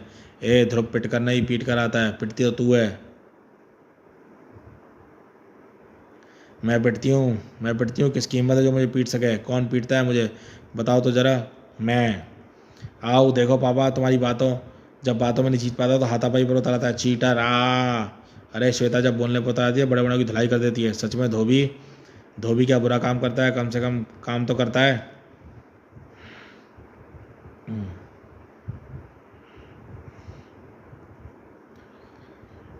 तुम्हारी इस खाली पीली इसको घूसा और उसको लात मारना तो नहीं फिरता। खैर छोड़ो, तुम्हारे जैसे चिकने खड़े पर मेरी बातों का क्या असर होगा? बताओ इस बार क्या करके आए हो? तुम छोटा मोटा काम तो करते हो ही नहीं। ज़रूर किसी देश को बचाया होगा या शायद दुनिया को नष्ट होने से बचाया होगा। तुम ना जाते तो शायद पृथ्वी नष्ट हो जाती है ना? अरे तेरा गैस तो एकदम सही निकला। सही निकला? हाँ हाँ, दुनिया को बचाया। अब तक 10-12 बार तो दुनिया को बचा ही चुके हो तुम। हाय, अगर तुम ना होते तो इस दुनिया बेचारी का क्या होता? अब आगे क्या करोगे? क्या सौरमंडल को बचाओगे या ब्रह्मांड को बचाओगे? देवता लोग हाथ जोड़े तुम्हारे आगे पीछे गए होंगे। ध्रुव भाई बचा लो ब्रह्मांड को, वरना हम तो मर जाएंगे। क्या गप सुनाते हो भैया, एकदम टॉप क्लास। हा हा हा हा हा हा। श्वेता हर बार एक सुपर हीरो की ऐसी झंड करती है कि क्या पूछें। श्वेता ये नहीं देख पा रही थी कि बोलते बोलते ही उसकी बात सच होने जा रही थी। अरे ये क्या हो रहा है? ना जाने कहाँ से रोशनी का एक गोला आकर मुझे अपनी आगोश में ले रहा है और मुझे उठाकर कहीं ना जाने ले जा रहा है। ओह, तुमने तो मेरे पेट में दर्द करवा दिया। पर एक बात तो बता भैया। अरे भैया कहाँ गया? लगता है मुझे झेल नहीं सका। वह समझा नहीं कि मैं मजाक कर रही थी, पर इस मजाक में थोड़ा थोड़ा सच भी था। मुझे यकीन है अगर सच में कभी देवताओं को मानव की ज़रूरत पड़ी तो भैया को ही बुलाएंगे। पर देवता कुछ होते भी हैं या नहीं, यह शक तो मानवों के दिल में हमेशा से ही रहा है। दिल में हमेशा ही रहा है और हमेशा ही रहेगा। पर कुछ मानव सच्चाई के बहुत करीब पहुंच जाते हैं। नागराज और ध्रुव उस शक्ति तक लगभग एक साथ ही पहुंचे थे जिसको उनको प्रकाश पुंज द्वारा बुला भेजा था, और उनको बुला भेजने वाली यह शक्ति थी। शक्ति, तुम? यह प्रकाश पुंज तुमने भेजा है और नागराज भी यहाँ पर है? यह क्या चक्कर है? अभी कुछ घंटे पहले ही तो हम मिले थे। ज़रूर कोई खास कारण होगा ध्रुव। पहले शक्ति की इस हरकत का कारण तो जान लो। इसका कारण भी तुम हो नागराज, और शायद निवारण भी। मैंने क्या किया शक्ति? ऐसी कौन सी भूल हो गई मुझसे? शक्ति नागराज और ध्रुव को देवकाली द्वारा बताया गया सारा घटनाक्रम सुनाती चली गई। और यह तुम्हारी शक्ति का परिकष्ट रूप है नागराज, जो जयंत को ब्रह्मांड के विनाश का हथियार बना रहा है। और इस शक्ति को सिर्फ सतपुरा पुंज की शक्ति ही काट सकती है। कारण तो पता चला शक्ति, पर मैं उस परिणमकारी मुसीबत का निवारण कैसे कर सकता हूँ? देवता लोग तो जानते हैं सतपुरा पुंज कहाँ है, फिर वे खुद ही उस जाकर इस मुसीबत का निवारण क्यों नहीं कर लेते? क्योंकि वह परम शक्ति के क्षेत्र में रखा हुआ है, जिसमें हम देवताओं को भी शक्तियाँ प्रदान की हैं। उस क्षेत्र में देवताओं का प्रवेश भी निषिद्ध है और दानवों का भी। पर मानवों के बारे में कुछ भी नहीं कहा गया है। इसलिए हम देवताओं का मानना है कि मानव परम शक्ति के क्षेत्र में जाकर सतपुरा पुंज ला सकते हैं। समझा? पर नागराज और तुम्हारे साथ मैं कहाँ पर फिट होता हूँ शक्ति? नागराज को इस अभियान पर भेजने के लिए चुनने का सबसे बड़ा कारण तो यही है कि जयंत पर इसी की शक्तियों का वार किया गया है। साथ ही साथ इसमें और अद्भुत शक्तियाँ और साहस एवं सत्य शक्ति भी है। परंतु परम शक्ति क्षेत्र को जाने वाला रास्ता असुर लोक से होकर जाता है। असुर वहाँ पर जाने वाले किसी प्राणी को रोकने की कोशिश अवश्य करेंगे। इसलिए बेहतर है कि कम से कम 2 मानवों को इस अभियान पर भेजा जाए। इसके लिए तुमसे अच्छा मानव और कहाँ मिल सकता है, जिसने भी कुछ देर पहले एक बलशाली राक्षस को बड़ी आसानी से मेरे हाथों से परास्त करवा दिया, जो एकमात्र ऐसा मानव है जिसके हाथों काली शक्ति वाली शक्ति ने भी मात खाई है। अब बताओ, तुम दोनों मेरे इस अभियान को जाने के लिए तैयार हो या नहीं? हम तैयार हैं शक्ति, परंतु मुझे इस बात की संभावना बहुत कम लगती है कि हम असुरों को मात दे पाएंगे। शक हो या ना हो ध्रुव, अब सिर्फ यही एक रास्ता है ब्रह्मांड को बचाने का, वरना देवासुर संग्राम के अलावा अब और कोई रास्ता नहीं बचेगा। इससे महाविनाश मच जाएगा। आओ मेरे हाथों पर चढ़ जाओ। शक्ति ने विराट रूप धारण करना शुरू कर दिया और शक्ति का विराट रूप ध्रुव और नागराज को अपनी हथेलियों पर उठाकर बादलों को चीरता हुआ अंतरिक्ष की गहराइयों में स्थित रोंगटे खड़े कर देने वाले रास्तों को पार करने लगा।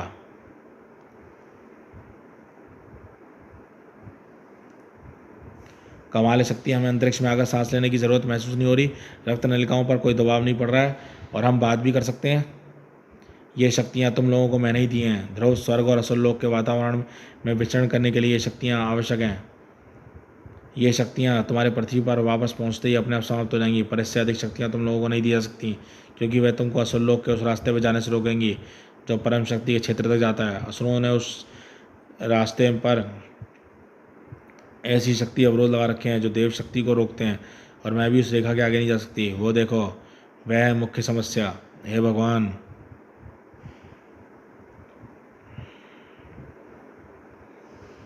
समस्या बहुत गंभीर है शक्ति, हमें एक पल भी नहीं गंवाना चाहिए। तुम हमें रास्ता दिखाओ, हम लाएंगे सतपुरा पुंज। आओ, देवों की शक्ति की मदद से तुम दोनों मेरे साथ अंतरिक्ष में तैर भी सकते हो। मेरे पीछे पीछे आओ, मैं अपना विराट रूप त्याग रही हूँ। तुम दोनों को इस क्षेत्र में लाने के बाद अब इसकी ज़रूरत नहीं है। एक दुष्कर यात्रा आरंभ हो गई थी और इस यात्रा में सफल होने ना होने देने की तैयारियां भी। क्या इंद्र ने मानवों की मदद ली है? और इसमें एक मानव भैया जिसने कालजयी की शक्तियाँ थी, पर वे मानव हमसे टकरा तो नहीं सकते, और शक्ति की गांठ तो सिर्फ हमारे पास है। उसको अंतरिक्ष के शून्य में अपना सिर पटकने दो।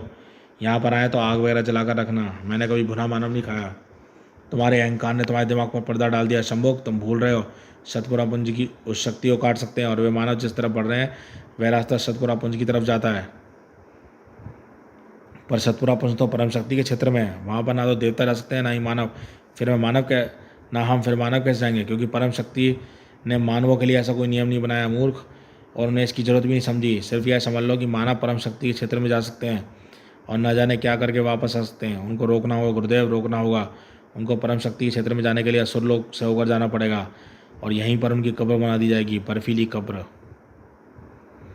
ध्रुव और नागराज शक्ति के पीछे पीछे असुर लोक की सीमा पार कर चुके थे। संभल कर नागराज और ध्रुव, असुर लोक की सीमा यहीं से शुरू होती है और देवता भी इस अवरोध को पार नहीं कर सकते। इस अवरोध को मैं सिर्फ इसलिए पार करवाई हूँ क्योंकि मैं एक मानव शरीर में वास करती हूँ। असुर हमारे आने से भी अनजान नहीं होंगे और हमारे मकसद से भी नहीं। वे हमको रोकने का पूरा प्रयास करेंगे और उनसे निपटना आसान नहीं। ओहो हिम राक्षसों, हिमरक्ष दैत्यों की टोली हमारे इंतजार में पहले ही यहाँ बैठी थी। इनका एक ही स्पर्श किसी भी चीज़ को जमा देने के लिए पर्याप्त है। मैं एकाएक इतनी ठंडी हो गई हूँ कि अपनी ऊष्मा शक्ति का प्रयोग भी नहीं कर पा रही हूँ। मेरी सर्व शक्तियाँ भी अति शीतल स्पर्श सुस्तावस्था में चली गई हैं। मैं इस बर्फीली कैद को भी तोड़ नहीं पा रहा हूँ। सिर्फ इतना ही नागराज, ये हम दोनों को इस विशाल फटते तारे में डालने की कोशिश कर रहे हैं, जिससे या तो हम जल जाएं या हमेशा के लिए इनकी प्रचंड गुरुत्वाकर्षण शक्ति में कैद होकर रह जाएं। फटता विशाल तारा यानी ब्लैक होल। ध्रुव की चपलता उसे अभी तक हिमरक्षकों के चंगुल से बचाए हुआ था। मैं भी जल्दी ही हिमरक्षकों द्वारा पकड़ा जाऊंगा। हमारी अभियान यात्रा शुरू होने से पहले खत्म हो जाएगी, पर जब चमत्कारी शक्तियों से युक्त शक्ति और नागराज तक बचने का उपाय नहीं सोच पा रहे तो भला मेरे जैसे मामूली इंसान क्या कर सकता है। वैसे नागराज और शक्ति दोनों ही कैसे छूटने के लिए भरपूर ताकत आ रहे हैं। अगर जरा सी मदद मिल जाए तो ये आज़ाद हो सकते हैं, पर मैं जरा सी मदद भी कैसे लाऊं? मेरे सिग्नल फेयर और फ्लैश बम भी इतनी गर्मी पैदा नहीं कर सकते। ये बर्फ़ से थोड़ी सी पिघला सकें। ओह एक तरीका समझ में आ रहा है, शायद काम कर जाए, पर पहले शक्ति को आज़ाद कराना होगा ताकि वह नागराज को आज़ाद कर सके। मेरी चाल तो बार बार सफल होगी नहीं। मेरे वार करने की उम्मीद करता हूँ कि मेरी स्टार लाइन उस हिमवृक्ष के विशाल कलाइयों को पकड़ में लेगी। आहा ले लिया। अब नायलॉन स्टील से बनी मेरी स्टार लाइन उस बर्फीली कलाई में धंसती चली जा रही है। साथ ही साथ कटी बर्फ जुड़ती जा रही है, पर वह जोड़ इतना कमज़ोर ज़रूर हो जाएगा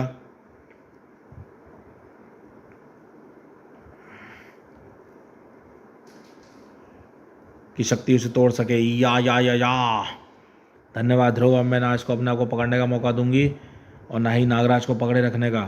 शक्ति के उष्मावान ने नागराज को भी आज़ाद करवा दिया था और एक भयंकर युद्ध शुरू हो गया था। हमारे वारों का इस पर कोई असर नहीं हो रहा है क्योंकि हिमवृक्ष बर्फ़ के बने हैं और इनके बर्फीले शरीर कट कट के जुड़ रहे हैं और उष्मा से गलकर भी। आहा हम तो बर्फ़ के नहीं बने हैं शक्ति, हम तो इससे फटते तारे में गिर गए जिसमें ये हमें गिराने की कोशिश कर रहा है। तो हम गलेंगे तो ज़रूर, पर जुड़ नहीं पाएंगे।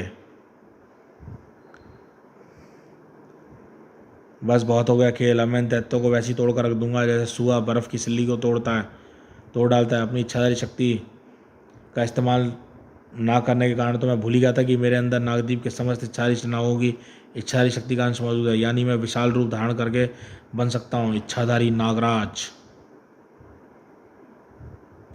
अब लड़ाई में दैत्य नागराज विशाल का इच्छाधारी रूप धारण करने लगा। अब लड़ाई में दैत्य हिमरक्षों का पल्ला हल्का होने लगा। ये मेरे वारों से टूटकर बिखर तो रहे हैं पर फिर आपस में जुड़ रहे हैं। यह नश्वर शक्ति है और इनकी संख्या भी बहुत ज़्यादा है। अब हम क्या करें, परंतु सिर्फ कुछ पलों के लिए। मुझे खुद भी समझ नहीं आ रहा। मैं तो विराट रूप तो धारण नहीं कर सकती क्योंकि उससे मेरी विराट रूप धारण करने की मैं धन्य में खर्च होगी और मेरी ऊष्मा शक्ति में कमी आ जाएगी। शक्ति के वार ने हिमवृक्ष को नुकसान न तो पहुँचाया सिर्फ कुछ पलों के लिए, और इन कुछ पलों से उबरने के लिए तुरंत ही हिमवृक्ष ने शक्ति पर अपना वार किया और एक फटते तारे के तीव्र गुरुत्वाकर्षण क्षेत्र की सीमा हो रहे इस युद्ध में पहली सफलता हिमवृक्षों के हाथ लगी। वार खाकर शक्ति का शरीर असंतुलित गुरुत्व क्षेत्र की सीमा को पार कर गया और भीषण गुरुत्वाकर्षण क्षेत्र में शक्ति अपने अंदर निकलने लगा और इस भीषण खिंचाव का प्रतिरोध शक्ति का शरीर भी नहीं कर पाया। नागराज शक्ति तारे के उस फटते तारे में गिर गई है। अब हम क्या करें? जिसके दम पर हमें लड़ाई जीतने का भरोसा था वह सबसे पहले पराजित हो गई। इन हिमरक्षकों की कोई ना कोई कमजोरी तो होगी ध्रुव, सोचो और इनकी कमजोरी ढूंढ निकालो, वरना जल्दी हम शक्ति के साथ फटते तारे की सैर कर रहे होंगे। अंतरिक्ष में तैरते इन राक्षसों की कमजोरी तो एक ही नज़र आती है नागराज, कि वह ये कि राक्षस विशालकाय और बर्फ़ के होने के कारण जरा सुस्त हैं, ज़्यादा फुर्तीले नहीं हैं। पर इस कमज़ोरी का हम फ़ायदा उठाकर हम सिर्फ बच सकते हैं, इनको हरा नहीं सकते। तो क्या हम इनको देखते और बचते रहने के अलावा और कुछ नहीं कर सकते? देखने, यस, मैं इतनी देर सोच रहा था कि अपने सिग्नल फेयर के फ्लैश मोब का इस्तेमाल करूं। आइडिया मिल गया। इन हिमरक्षकों का शरीर तो सिर्फ बर्फ़ का बना है, पर एक चीज़ बर्फ़ की नहीं है, वह इनकी आँखें हैं। और इनको अगर कुछ और तो नहीं, अंधा तो किया जा सकता है। और ऐसा करने से सुस्त होने से कमज़ोरी भी हमारे काम आएगी। अभी इधर उधर हिल डुल कर हमारे वार से बच नहीं पाएंगे। यह काम मेरे सर्प भी कर सकते हैं। नागफनी सर्प देव कालजाई से वरदान स्वरूप मिले विशेष नागफनी सर्प। नागराज की कलाई से नागफनी सर्प निकलकर वही काम करने लगे जो ध्रुव के सिग्नल फेयर कर रहे थे। लेकिन मुख्य समस्या वहीं की वहीं, जिससे निपटने का रास्ता ना नागराज निकाल पाया ना ही ध्रुव। ओहो, ये सिग्नल फेयर खत्म हो गए नागराज, और अभी भी कई हिमवृक्ष बचे हुए हैं। ये हिमवृक्ष काफ़ी दूर दूर तक फैले हैं। नागफनी सर्पों को इन तक पहुंचने में दिक्कत हो रही है। अभी भी कई हिमवृक्षों की आंखें सलामत हैं। तभी असुर लोक की सीमा के अंदर फैले अंधकार को चीरता हुआ प्रकाशपूर्ण तीर चमक उठा। एकाएक चमके इस प्रकाश ने असुरों और हिमवृक्षों के साथ ध्रुव और नागराज की आंखों को भी चौंधिया दिया। लेकिन ध्रुव और नागराज प्रकाश की आंधी आंखें असुरों को अंधकार में रहने लायक आंखों की अपेक्षा जल्दी देखने लायक हो गई। यह क्या है नागराज? पता नहीं ध्रुव, यह प्रकाश उसी फटते तारे से बाहर निकला है। कहीं ये कोई नई मुसीबत तो नहीं है? आने वाली मुसीबत तो बस थी, पर नागराज ध्रुव के लिए नहीं बल्कि असुरों के लिए, क्योंकि आने वाली मुसीबत थी शक्ति। तुम तारे के भीषण गुरुत्वाकर्षण के क्षेत्र से बाहर निकल आई। कमाल है। दिक्कत तो बहुत हुई ध्रुव।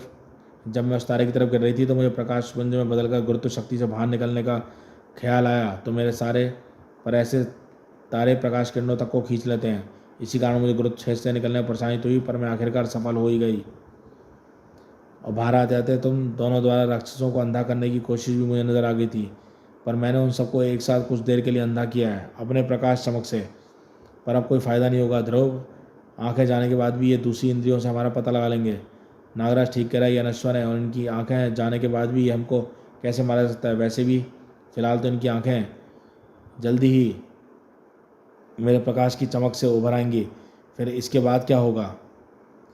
जो बाद में होगा होगा। शक्ति फिलहाल तो ऐसे स्थिर खड़े हैं जैसे कैरम बोर्ड पर गोटियां रखी जाती हैं बिना हिले डुले। कैरम बोर्ड, नागराज, शक्ति, मिल गया इनको खत्म करने का रास्ता, वह भी एक साथ।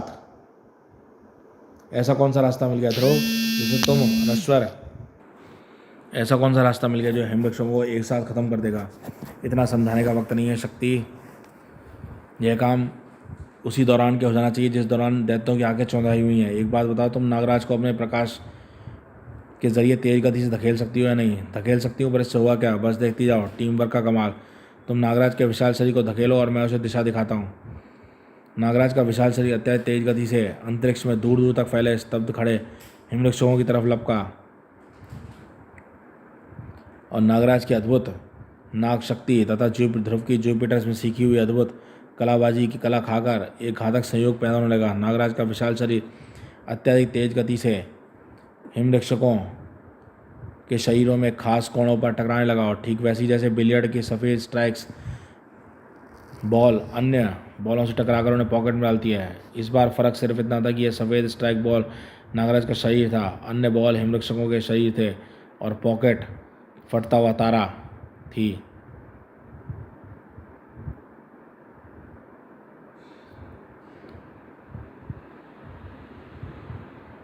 ध्रुव का हाथ नागराज के शरीर को वह दिशा दिखाता जा रहा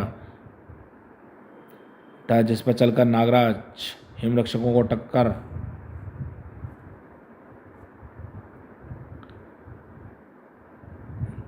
मारकर एक खास दिशा में मोड़ता जा रहा था। ठीक वैसे ही जैसे बिलियर्ड की सफ़ेद स्ट्राइक बॉल अन्य बॉलों को पॉकेट की तरफ मोड़ देती है पॉकेट में गिरने के लिए, और इस स्थिति में पॉकेट था वह फूटता तारा। हिमरक्षकों के शरीर तेजी से उस तारे के भीषण गुरुत्वाकर्षण की सीमा रेखा को पार करके अंदर गिरने लगे, और तारा तेजी से उनके केंद्र की तरफ खिंचने लगा। वाह ध्रुव, यह बिलियर्ड वाला खेल बड़ा मज़ेदार लगता है। जब मैं पृथ्वी पर जाऊंगी तो एक बार खेलूंगी ज़रूर खेलना, पर नागराज को साथ रखना। यह बिलियर्ड का एक्सपर्ट है, मैं तो इसको सिर्फ दिशा दिखा रहा था, क्योंकि खुद टक्कर मारने के लिए सही दिशा का अंदाज़ा लगाना ज़रा मुश्किल था। पर तुम्हारे आइडिया की दाद देनी पड़ेगी ध्रुव। एक ही बार में सारे हिमवृक्ष तारे की तरफ मुड़ गए। पहला खतरा तो हमने पार कर लिया। असुर लोक के शासक वह सूचना पहुँचते देने लगी, दैत्यराज असुरपति, अशुभ सूचना है, मानवों ने हिमवृक्षों की पूरी टुकड़ी को नष्ट कर दिया। वे सब फटते तारे में गिरकर गल गए। हिमवृक्षों की टुकड़ी को नष्ट कर दिया? मानवों ने तो तय नहीं हो पाया था। अवश्य इसके पास कोई देव रहा होगा, पर हिमवृक्षक तो देवों पर भी भारी पड़ते हैं। कैसे हुआ है सब? कोई एक देवी तो थी मानवों के साथ असुरपति, पर मुख्य हमला तो मानवों ने किया था। देवी तो मात्र सहायता कर रही थी। मानवों से मुझे ऐसी आशा नहीं थी। मुझे तो इस सूचना पर विश्वास नहीं आ रहा। दो दानव, दो मानव, दो तुच्छ मानवों हिम वृक्षों को कैसे हरा सकते हैं? हम असुरों की हार का कारण तुम जैसे शासक ही रहे हैं शंभुक, जो अपने दुश्मनों को सदैव तुच्छ समझने की भूल करते हैं। ध्यान रखो, देवों से निपटना आसान है, परंतु मानवों से नहीं, क्योंकि मानवों के अंदर सुर और असुरी दोनों ही प्रकार के गुण होते हैं। अब वे जैसे जैसे असुर लोक के अंदर घुसते रहेंगे, आसुरी भावनाएं प्रबल हो जाएंगी, तब उनको रोकना और मुश्किल होगा। ये असुर लोक की सीमा भी पार कर चुके हैं, पहला अवरोध भी। अब इनको असुर लोक के द्वार में घुसने से रोका नहीं जा सकता। तो फिर हम क्या करें गुरु शुक्राचार्य? उनका स्वागत करें, उनके गले में माला डालें? नहीं गुरुदेव, इनको तो मैं रोक कर ही रहूँगा, पर अब किसी असुर टुकड़ी को नहीं भेजूंगा। कुछ परम शक्तिशाली दैत्यों को भेजूंगा, जो उन मानवों को की खोपड़ियों को काटकर स्वर्लोक के द्वार पर टांग आए। असुर टुकड़ियों को क्यों नहीं भेजोगे? बस क्योंकि देव इस स्थिति का फायदा उठाकर असुर लोक पर भी हमला कर सकते हैं गुरुदेव, और उसके लिए असुर टुकड़ों की जरूरत पड़ेगी। उत्तम, अति उत्तम, हम तुम्हारे विचारों से प्रसन्न हुए। बस अब एक काम करो, इन दोनों मानवों को अलग कर दो, तब इनकी शक्ति आधी हो जाएगी और उनकी मौत आसान। असुर लोक के दो प्रवेश द्वार हैं, हालांकि दोनों ही परम शक्ति क्षेत्र तक पहुंचते हैं, परंतु बीच में कहीं नहीं मिलते। दोनों मानवों को अलग प्रवेश द्वार से आने के लिए विवश कर दो। ठीक कहा गुरुदेव, मैंने तो ऐसे दो महाबलवान असुरों को भी चुन लिया है, जो इन मानवों का रास्ता रोकेंगे। मानवों का रास्ता अभी तक तो साफ था, और नागराज ध्रुव इच्छाधारी रूप और नागराज भी इच्छाधारी रूप त्याग कर अपने सामान्य रूप में आ चुका था। हम असुर लोक की सीमा से असुर लोक के द्वार तक का रास्ता तय कर चुके हैं। अब असुर लोक के द्वार में जाना है, और मैं तुम्हारे साथ नहीं जा सकती। असुर लोक द्वारा उस द्वार पर असुर गुरु शुक्राचार्य ने एक ऐसा तिलिस्म बना रखा है जिसे देवता पार नहीं कर सकते। यह असुर लोक को देवताओं के हमले से बचाने के लिए है, यानी असुर लोक में देवता कभी घुस नहीं सकते। ऐसा नहीं है नागराज, तिलिस्म टूट सकता है, पर इसे तोड़ने के लिए कई देवों की सम्मिलित बल चाहिए। ऐसा तभी हो सकता है जब देवता लोग असुर लोक पर पूर्ण हमला करें। खैर यह तो काल्पनिक बात है, फिलहाल तुम दोनों को मेरे बगैर ही आगे बढ़ना पड़ेगा। तुम्हारे बगैर? पर हम असुर लोक से परम शक्ति क्षेत्र तक जाने वाला रास्ता कैसे ढूंढेंगे? और असुर लोक में हमारी असुरों से भिड़ंत होगी, हम उनसे कैसे निपट सकते हैं? हमें विश्वास है, परंतु उसके लिए हमें उनकी शक्तियों और कमजोरियाँ जाननी होगी। वह कौन बताएगा? मेरा शक्तिमुंड। पृथ्वी पर मुझे अपनी शक्तियों को संचित रखने के लिए इसकी आवश्यकता पड़ती है, परंतु स्वर्ग में इसकी ज़रूरत नहीं पड़ेगी। यहाँ मेरी शक्तियाँ अपने आप ही संचित रहती हैं। यह मुंड मेरी शक्तियों से यूँ संपन्न है, यह तुम्हारे साथ असुर लोक में जाएगा, तुम्हें रास्ता भी बताएगा और असुरों के विषय में जानकारी भी देगा। साथ ही साथ उसके द्वारा तुम लोगों से मेरा संपर्क भी बना रहेगा। पर यह तो देवी शक्तियों से युक्त है, क्या यह असुर लोक के द्वार जा पाएगा? वैसे तो नागराज भी देवी शक्तियों से युक्त है, पर यह मानव है और असुर लोक में जा सकता है। वैसे यह मुंड है, देव नहीं जो द्वार के पार ना जा सके। ठीक है शक्ति, हम चलते हैं और कसम खाते हैं, या तो शतपुरा पुंज लेकर आएंगे या वापस नहीं आएंगे। परम शक्ति तुम दोनों का कार्य सफल करे मानवों। दोनों मानव एक असंभव कार्य को संभव बनाने के लिए चल पड़े और चालें चलनी शुरू हो गईं। इस मानव के घुसते ही द्वार का रास्ता छोटा कर देना और दूसरा मानव न घुस पाए। हालांकि ज़्यादा देर तक यह द्वार छोटा ही नहीं रह पाएगा, पर उतनी देर में दूसरा मानव हड़बड़ाकर दूसरे द्वार में घुसने की कोशिश जरूर करेगा। पाठकों की जिज्ञासा के लिए स्पष्ट कर दें कि चंदा व शक्ति दो अलग अलग व्यक्तित्व हैं। चंदा एक मानव है और शक्ति एक देवी। नागराज के अंदर प्रवेश करते ही द्वार से गुड़ना शुरू हो गया। सिर्फ शक्ति मुंडी बड़ी मुश्किल से अंदर घुस पाया। यह क्या शक्ति, यह द्वार तो जैसे बंद हो रहा है। यह मुझे नहीं पता था कि यह असुर यह द्वार बंद भी कर सकते हैं। मुझे तो यही पता था कि यह द्वार तिलिस्म लगा सकते हैं, पर इसे बंद नहीं कर सकते। एक दूसरा द्वार भी तो है, मैं उसी में अंदर जाऊंगा। शक्ति नहीं ध्रुव, यह जरूर असुरों की कोई चाल है, मुझे सोचने दो। रुक जाओ, नहीं शक्ति, अगर ये कोई चाल भी है तब तो मेरा तुरंत जाना और भी जरूरी है। नागराज की जान खतरे में हो सकती है, पर इस द्वार में जाकर भी तुम उसे मदद नहीं पहुंचा सकते ध्रुव। इस द्वार का रास्ता उस द्वार के रास्ते से नहीं मिलता है। मैं नागराज को ढूंढ लूँगा शक्ति, पर मैं इस दूसरे द्वार के भी छोटे होने का इंतजार नहीं कर सकता। मैं और देर नहीं कर सकता। ठीक है, तुम्हारी इस बात में तर्कसंगत है, पर शक्तिमुंड तो नागराज के साथ चला गया। पता नहीं तुम दोनों की मुलाकात हो या ना हो, इसलिए मैं शक्तिमुंड का एक प्रतिरूप तुम्हारे साथ भेज रही हूँ। ओह हाँ, धन्यवाद शक्ति, अपने गाइड के बारे में तो मैं भूल ही गया था।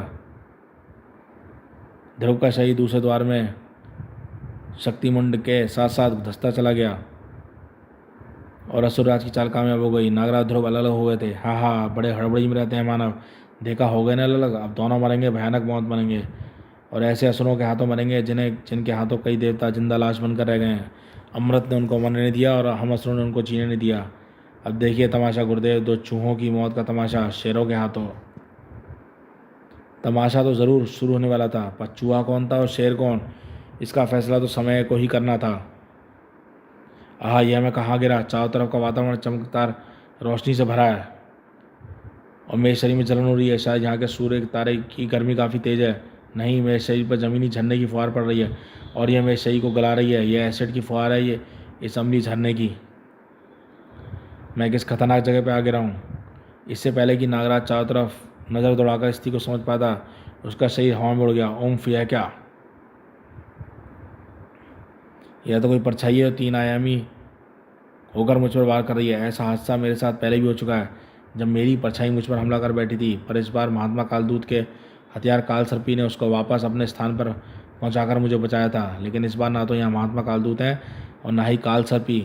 नागराज इस छाया से बचने पर इतना ध्यान नहीं दे रहा था, पर उसे ध्यान ही नहीं आया कि दुश्मन एक से ज़्यादा हो सकते हैं। तड़ाक! एक और परछाई, यही मुझ पर आक्रमण कर रही है। एक और नहीं, यहाँ पर 5 और परछाइयाँ हैं नागराज, यानी कुल 6 परछाइयाँ। और वैसे क्योंकि असुर लोग के स्थान पर 6 सूर्य तारे चमकते हैं।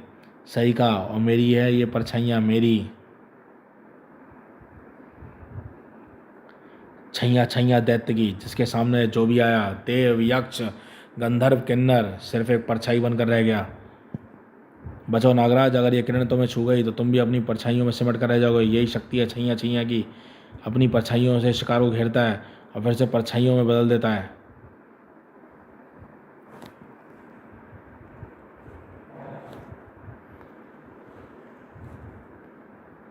ओहो, शक्ति मुंड एकदम सही है। एक परछाई मुझे ऐसी किरण की तरफ धकेल रही है। मैं अपने आप को किरण से बचाने के लिए रोक तो नहीं सकता। बचने का सिर्फ एक ही रास्ता है, और यह है कि मैं अपने शरीर को इच्छाधारी कणों में बदलकर इस किरण को अपने शरीर में बिना नुकसान पहुँचाए आर पार निकल जाने दूँ। लेकिन मुख्य समस्या यह है कि इस स्थिति में मैं सिर्फ 3 सेकंड तक 3 बोल रह सकता हूँ। इस बचाव की मुद्रा में बचते हुए आक्रमण नहीं कर सकता। वैसे आक्रमण करूँ भी तो क्या? ताड़! इधर नागराज एक अत्यंत विषम परिस्थिति में फंस गया था। उधर ध्रुव भी अपने आप को एक अजीबोगरीब वातावरण में पा रहा था। यह सब क्या? तंत्रमुंड, द्वार पार होती हम कहाँ गए? यह तो किसी महाविशाल इलेक्ट्रॉनिक बोर्ड का सर्किट लग रहा है। ओह, यानी हम तड़ितगिरी दैत्य के क्षेत्र में आ गए हैं। ये दैत्य जब भी कहीं किसी से लड़ता है तो वातावरण में ऐसा ही विद्युत तंत्र का निर्माण कर देता है। पर वह क्या नाम बताया? हाँ, तड़ितगिरी कहाँ पर है? कहीं नज़र नहीं आया। क्या तुम बता सकते हो कहाँ पर है? बता तो सकता हूँ ध्रुव, पर कोई फ़ायदा नहीं होगा, क्योंकि जब तक तुम उसकी स्थिति बता पाऊँगा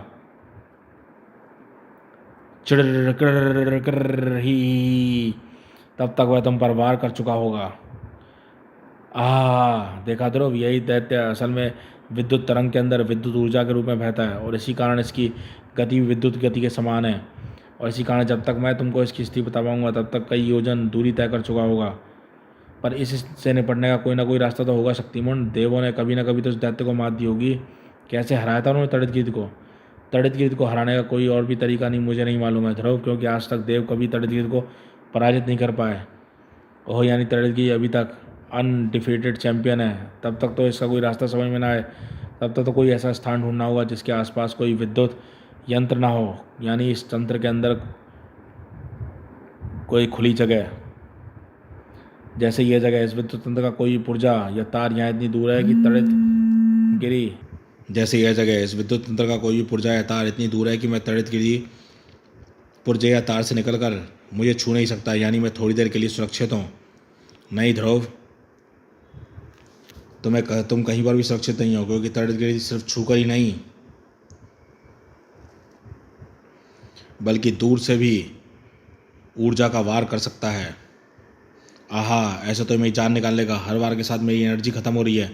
इसको इस तंत्र से बाहर निकालना होगा जिससे छिप ना पाए और मैं इससे वार कर सकूं। ओह, एक रास्ता है। इस दैत्य की कमजोरी, ये एक विद्युत सर्किट में रहता है, और विद्युत सर्किट के पुर्जे आपस में किसी न किसी प्रकार जुड़े रहते हैं, ज़्यादातर केसों में तार से। यानी अगर मैं इन तारों को बीच में से काट दूं, ऊपर नीचे से काट दूं, तो ये तारों का संपर्क बाकी सर्किट से टूट जाएगा और फिर तड़ितगिरी इसी तार के टुकड़े में कैद होकर रह जाएगा।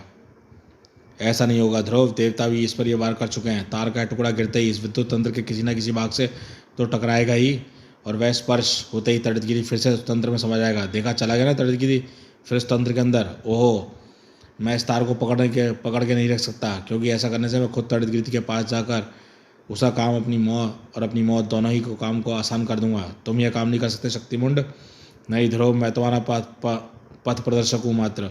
इस युद्ध में मैं हिस्सा नहीं ले सकता। वैसे भी असुर लोक के अंदर मेरी शक्तियाँ कारगर सिद्ध नहीं होंगी, पर कुछ ना कुछ तो उपाय सोचना होगा शक्तिमुंड, वरना थोड़ी देर में मेरी शक्ल भी तुम्हारी जैसी हो जाएगी। ध्रुव इस विशाल विद्युत तंत्र के बाहर निकलने का तरीका नहीं सोच पा रहा था, और उधर असुर लोक में दूसरे भाग में नागराज छैया छैया से जान बचाता फिर रहा था।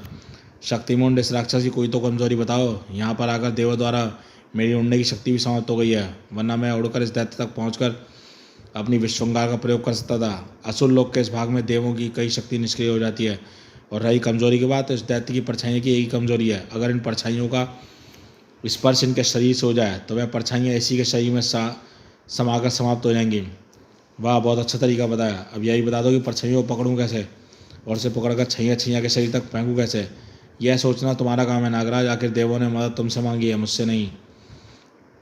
सोचने का मौका तो मिले। अरे हाँ, एक रास्ता है। अगली पर नागराज की कलाइयों के सर्प असुर लोक की उस धरती से टपकने लगे, और फिर इतनी देरी में मेरी सर्परस और इच्छाधारी कणों में नागराज बदल गया। कुछ ही पलों में अपने ठोस रूप में आ पाऊंगा, पर ये परछाई उन 3 पलों तक इन्हें भ्रमित सी खड़ी रहेगी, और इतनी देर में मेरी सर्प सेना इनके पैरों के नीचे की ज़मीन को खोद कर ऊपर उछाल देगी। अब बाकी काम मुझे सिर्फ इतना ध्यान रखना है कि इन जमीन के इन टुकड़ों की छैया छैया की परछाई की तरफ उछालूँ, तो यह भी सूर्य के तारे के सीधे में छैया छैया की तरफ बढ़े, जिनसे ये परछाई बन रही हैं। इससे पहले कि छैया छैया कुछ समझ पाता, 2 परछाइयाँ उसके शरीर में से आ चिपकी। धम,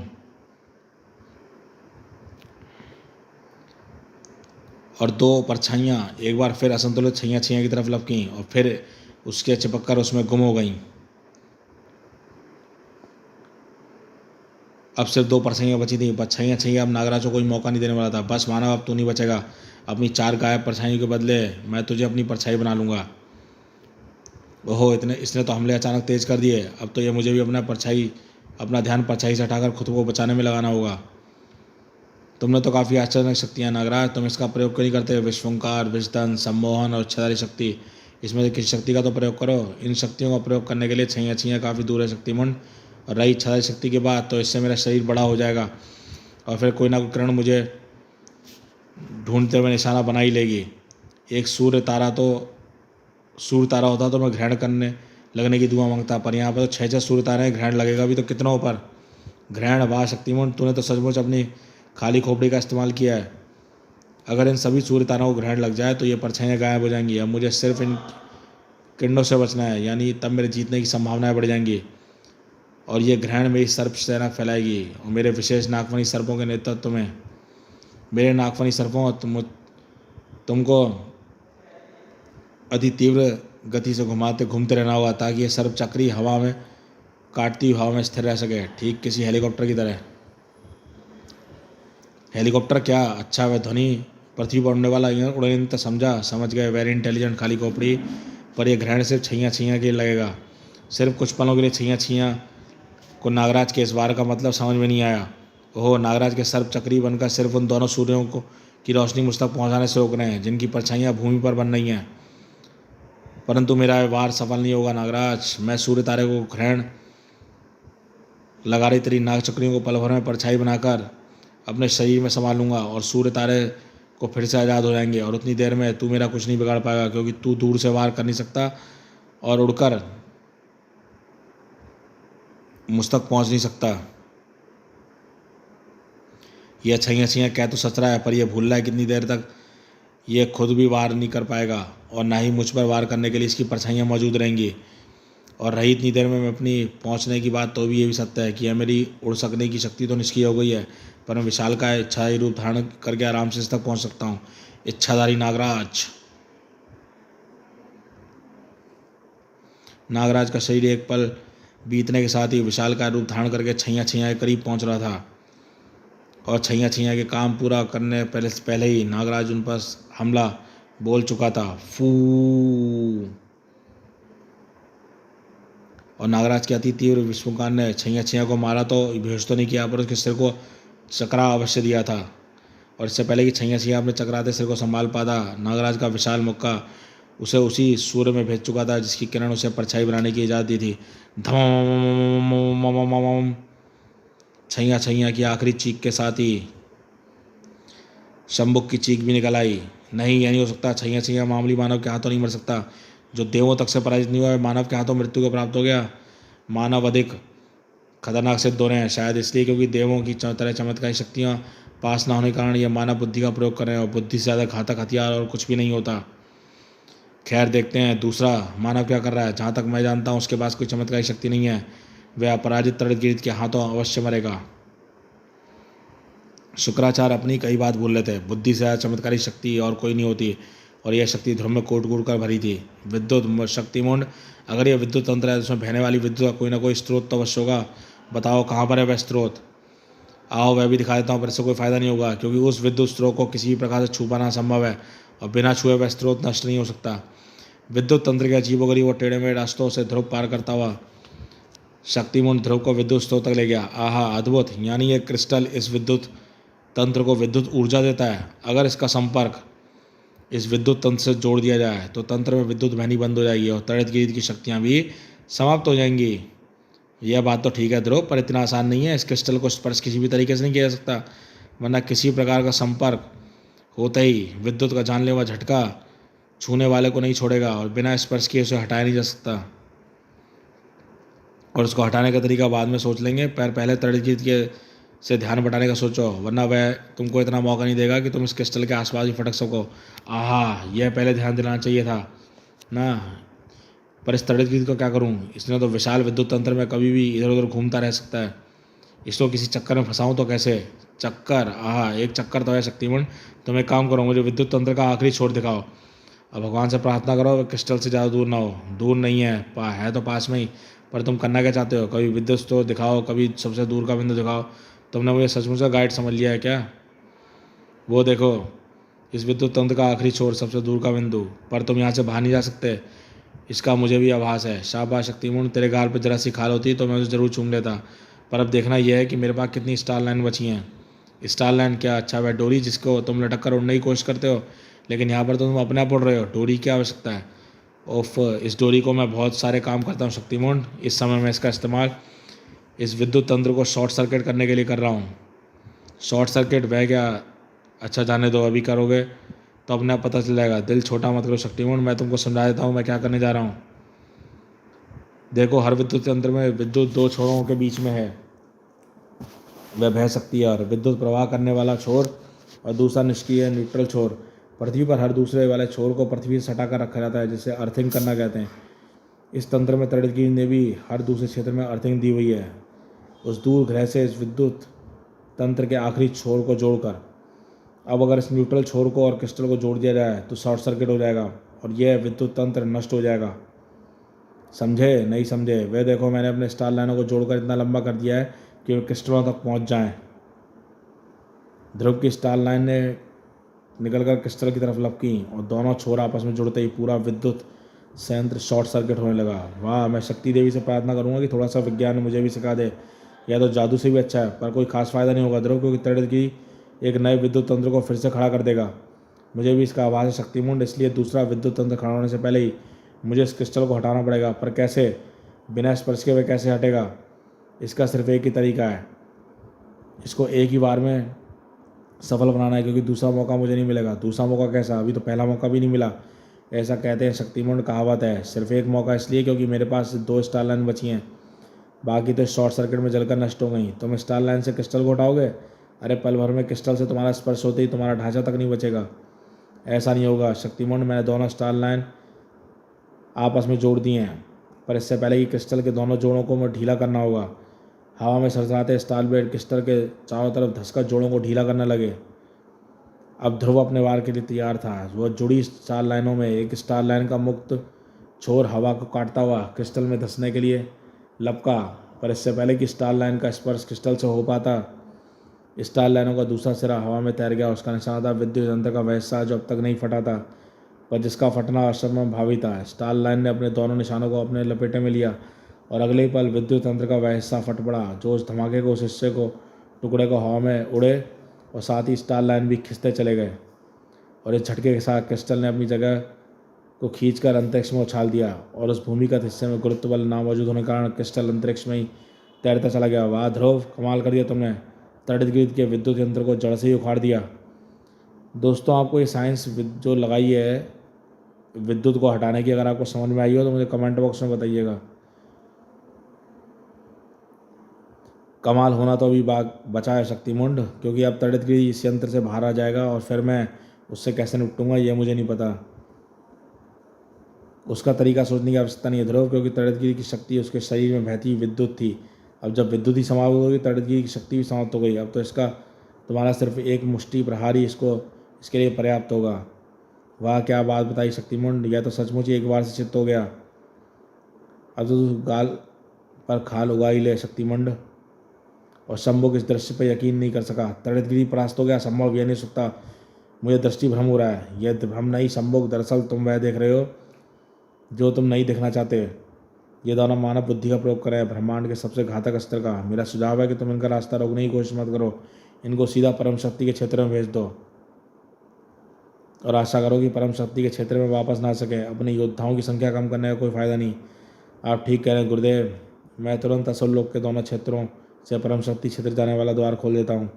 इसके बाद स्वयं परम शक्ति इससे निपट लेगी। नागराज खुद भी बाहर निकलने का रास्ता तलाश कर रहा था। अब कहाँ जाए शक्तिमुंड, यहाँ से बाहर निकलने का कोई रास्ता नजर नहीं आ रहा।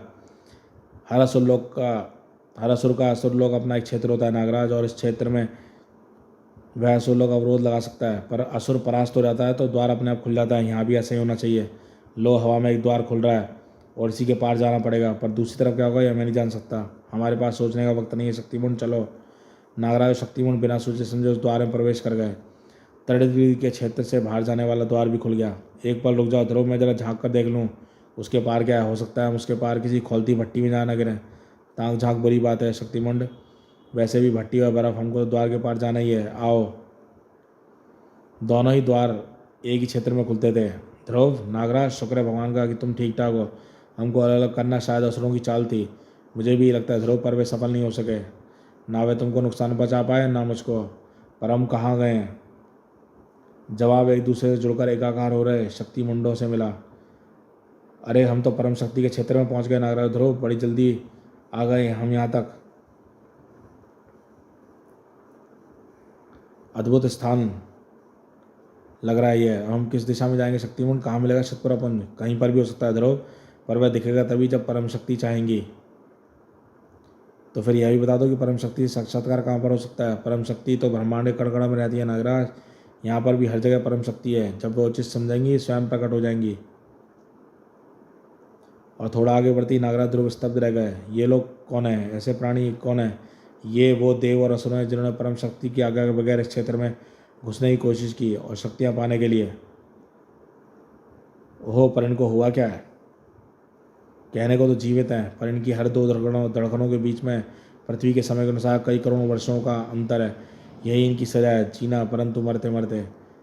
ये हमारी भी यही हालत हो सकती है नागराज। आए तो शतपुरापुंज लेने, परंतु हो सकता है कि युगों तक अनाधिकृत प्रवेश की सजा भुगतने को विवश हो जाए।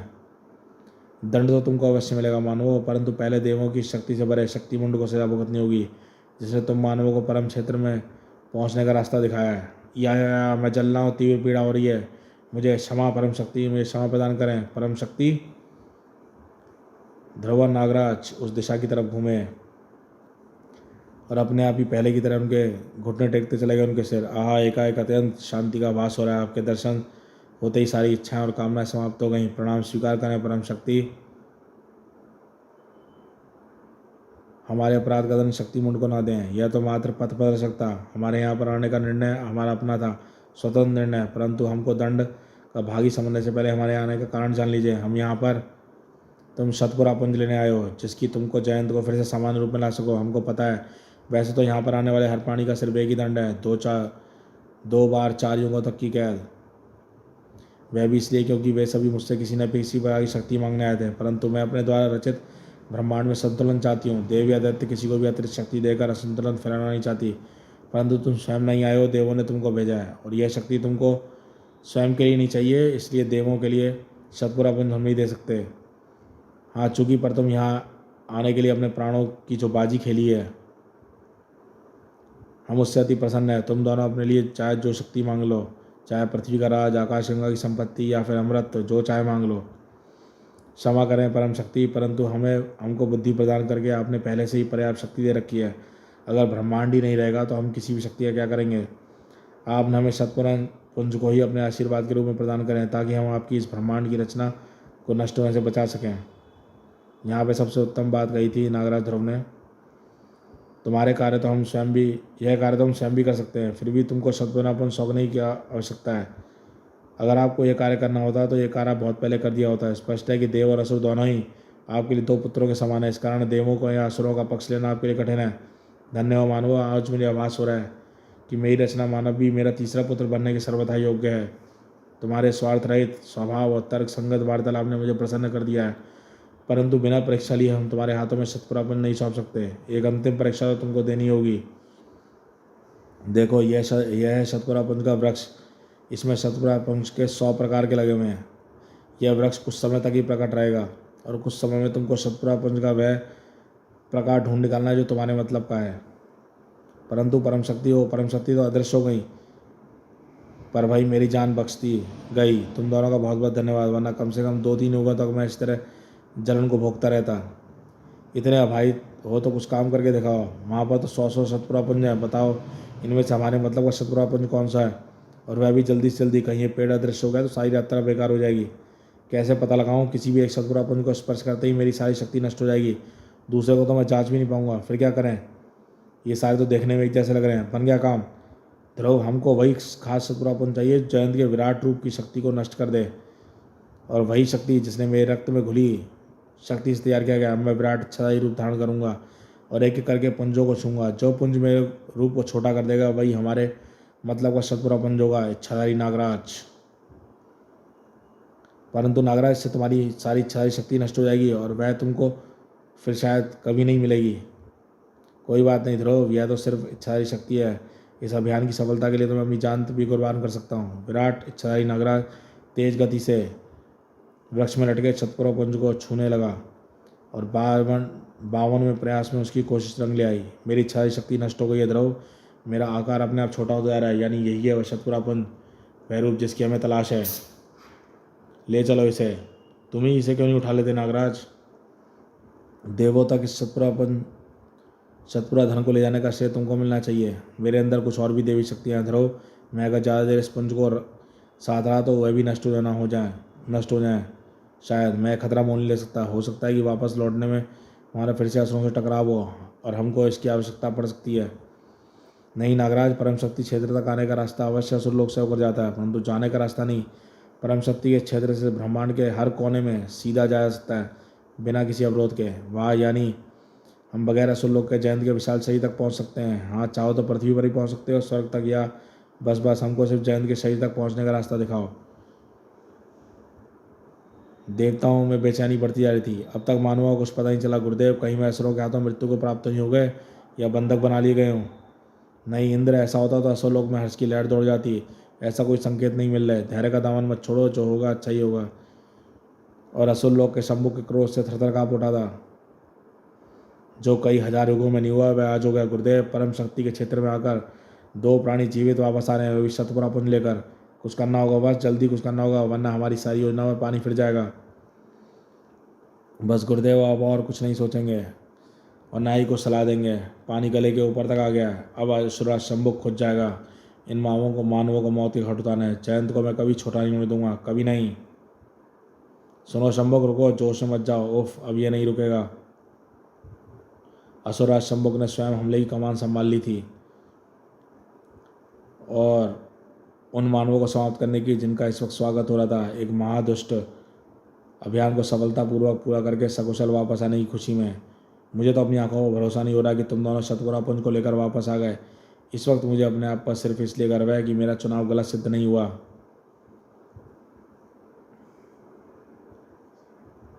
ये प्रशंसा पत्र हमको फिर कभी दे देना शक्ति। फिलहाल इस सतपुरा पुंज का इस्तेमाल जयंत को सामान्य आकार में करने में कर लो।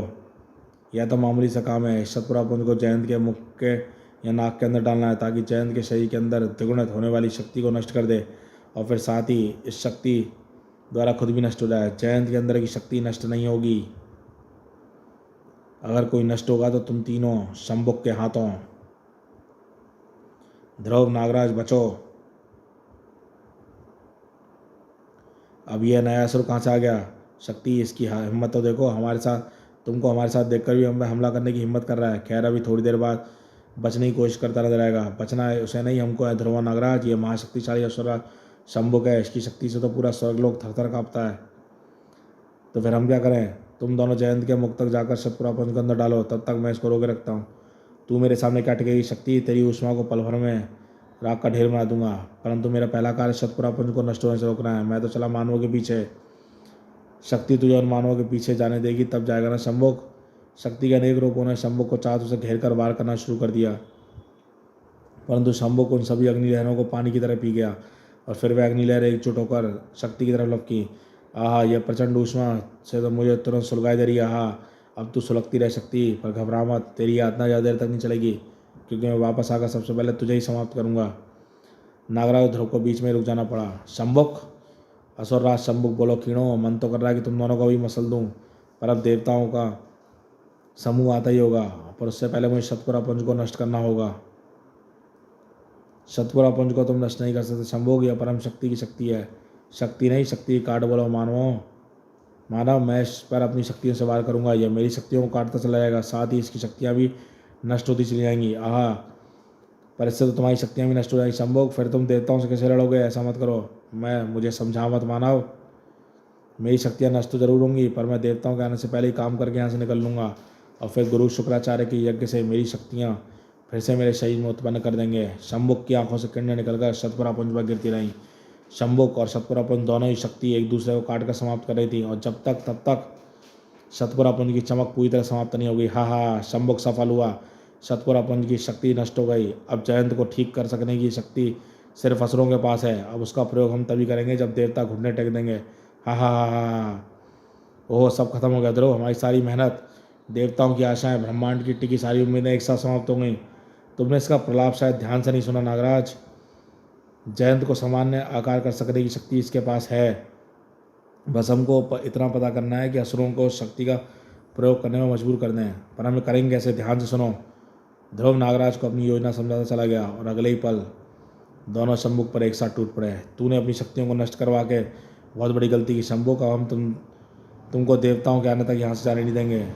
और मैं भी आ गई हूँ और मैंने सारा घटनाक्रम भी देख लिया। अब यह दुष्ट हमारा बंधक बना रहेगा। अब यह अपनी आग बुझाने में मुझे वक्त लग गया, पर अब मैं ठीक हूँ। अरे तुम कीड़ों ने शक्ति खत्म होने का मतलब यह लगा लिया कि मैं शक्तिहीन हो गया हूँ? अरे मुझ में अभी भी इतनी शक्ति तो बची है कि मैं तुम तीनों को मसल सकूँ।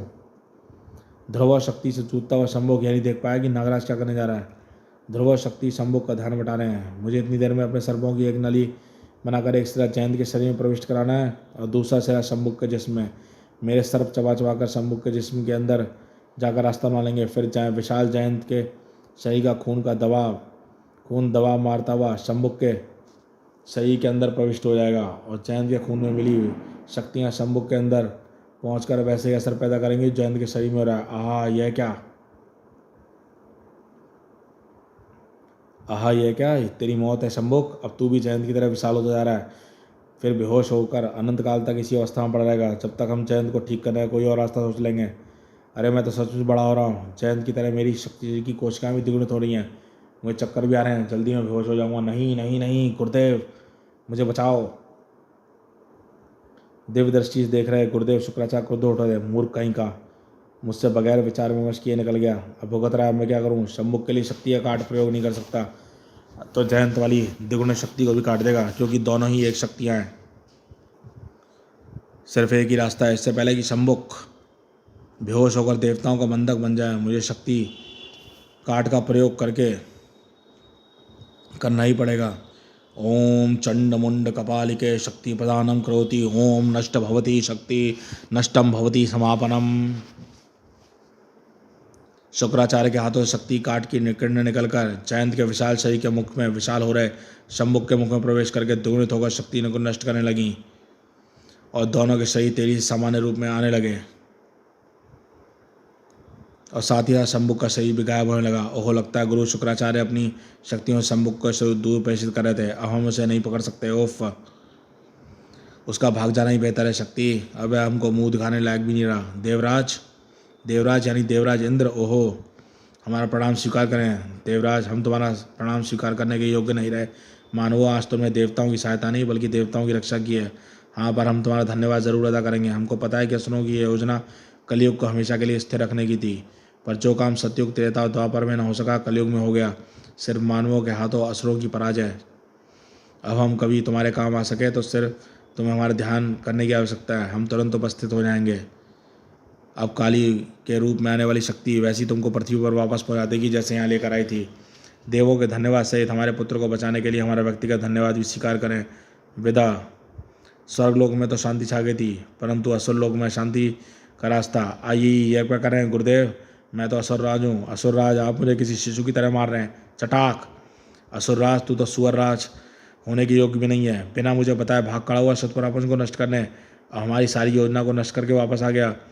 इस बार क्षमा कर दें गुरुदेव, आगे से नृत्य क्रिया करने भी आपसे ही पूछ कर ही जाऊंगा। और पृथ्वी पर नागद्वीप में, नागराज तुम वापस आ गए, पर तुम एकाएक कहाँ चले गए थे?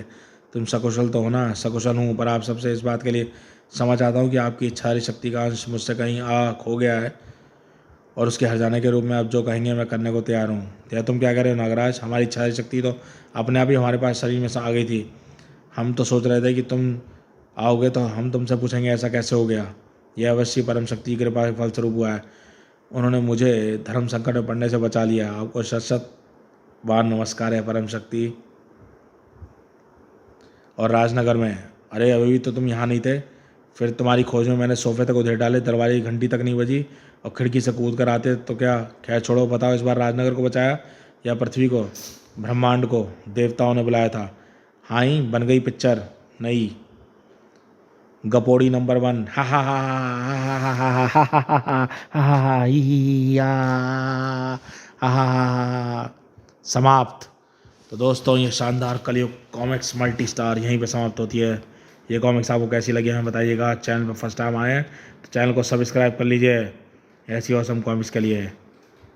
तो चलिए मिलते हैं फिर एक नई कॉमिक्स में। देखते रहिए कॉमिक्स माई लाइफ चैनल।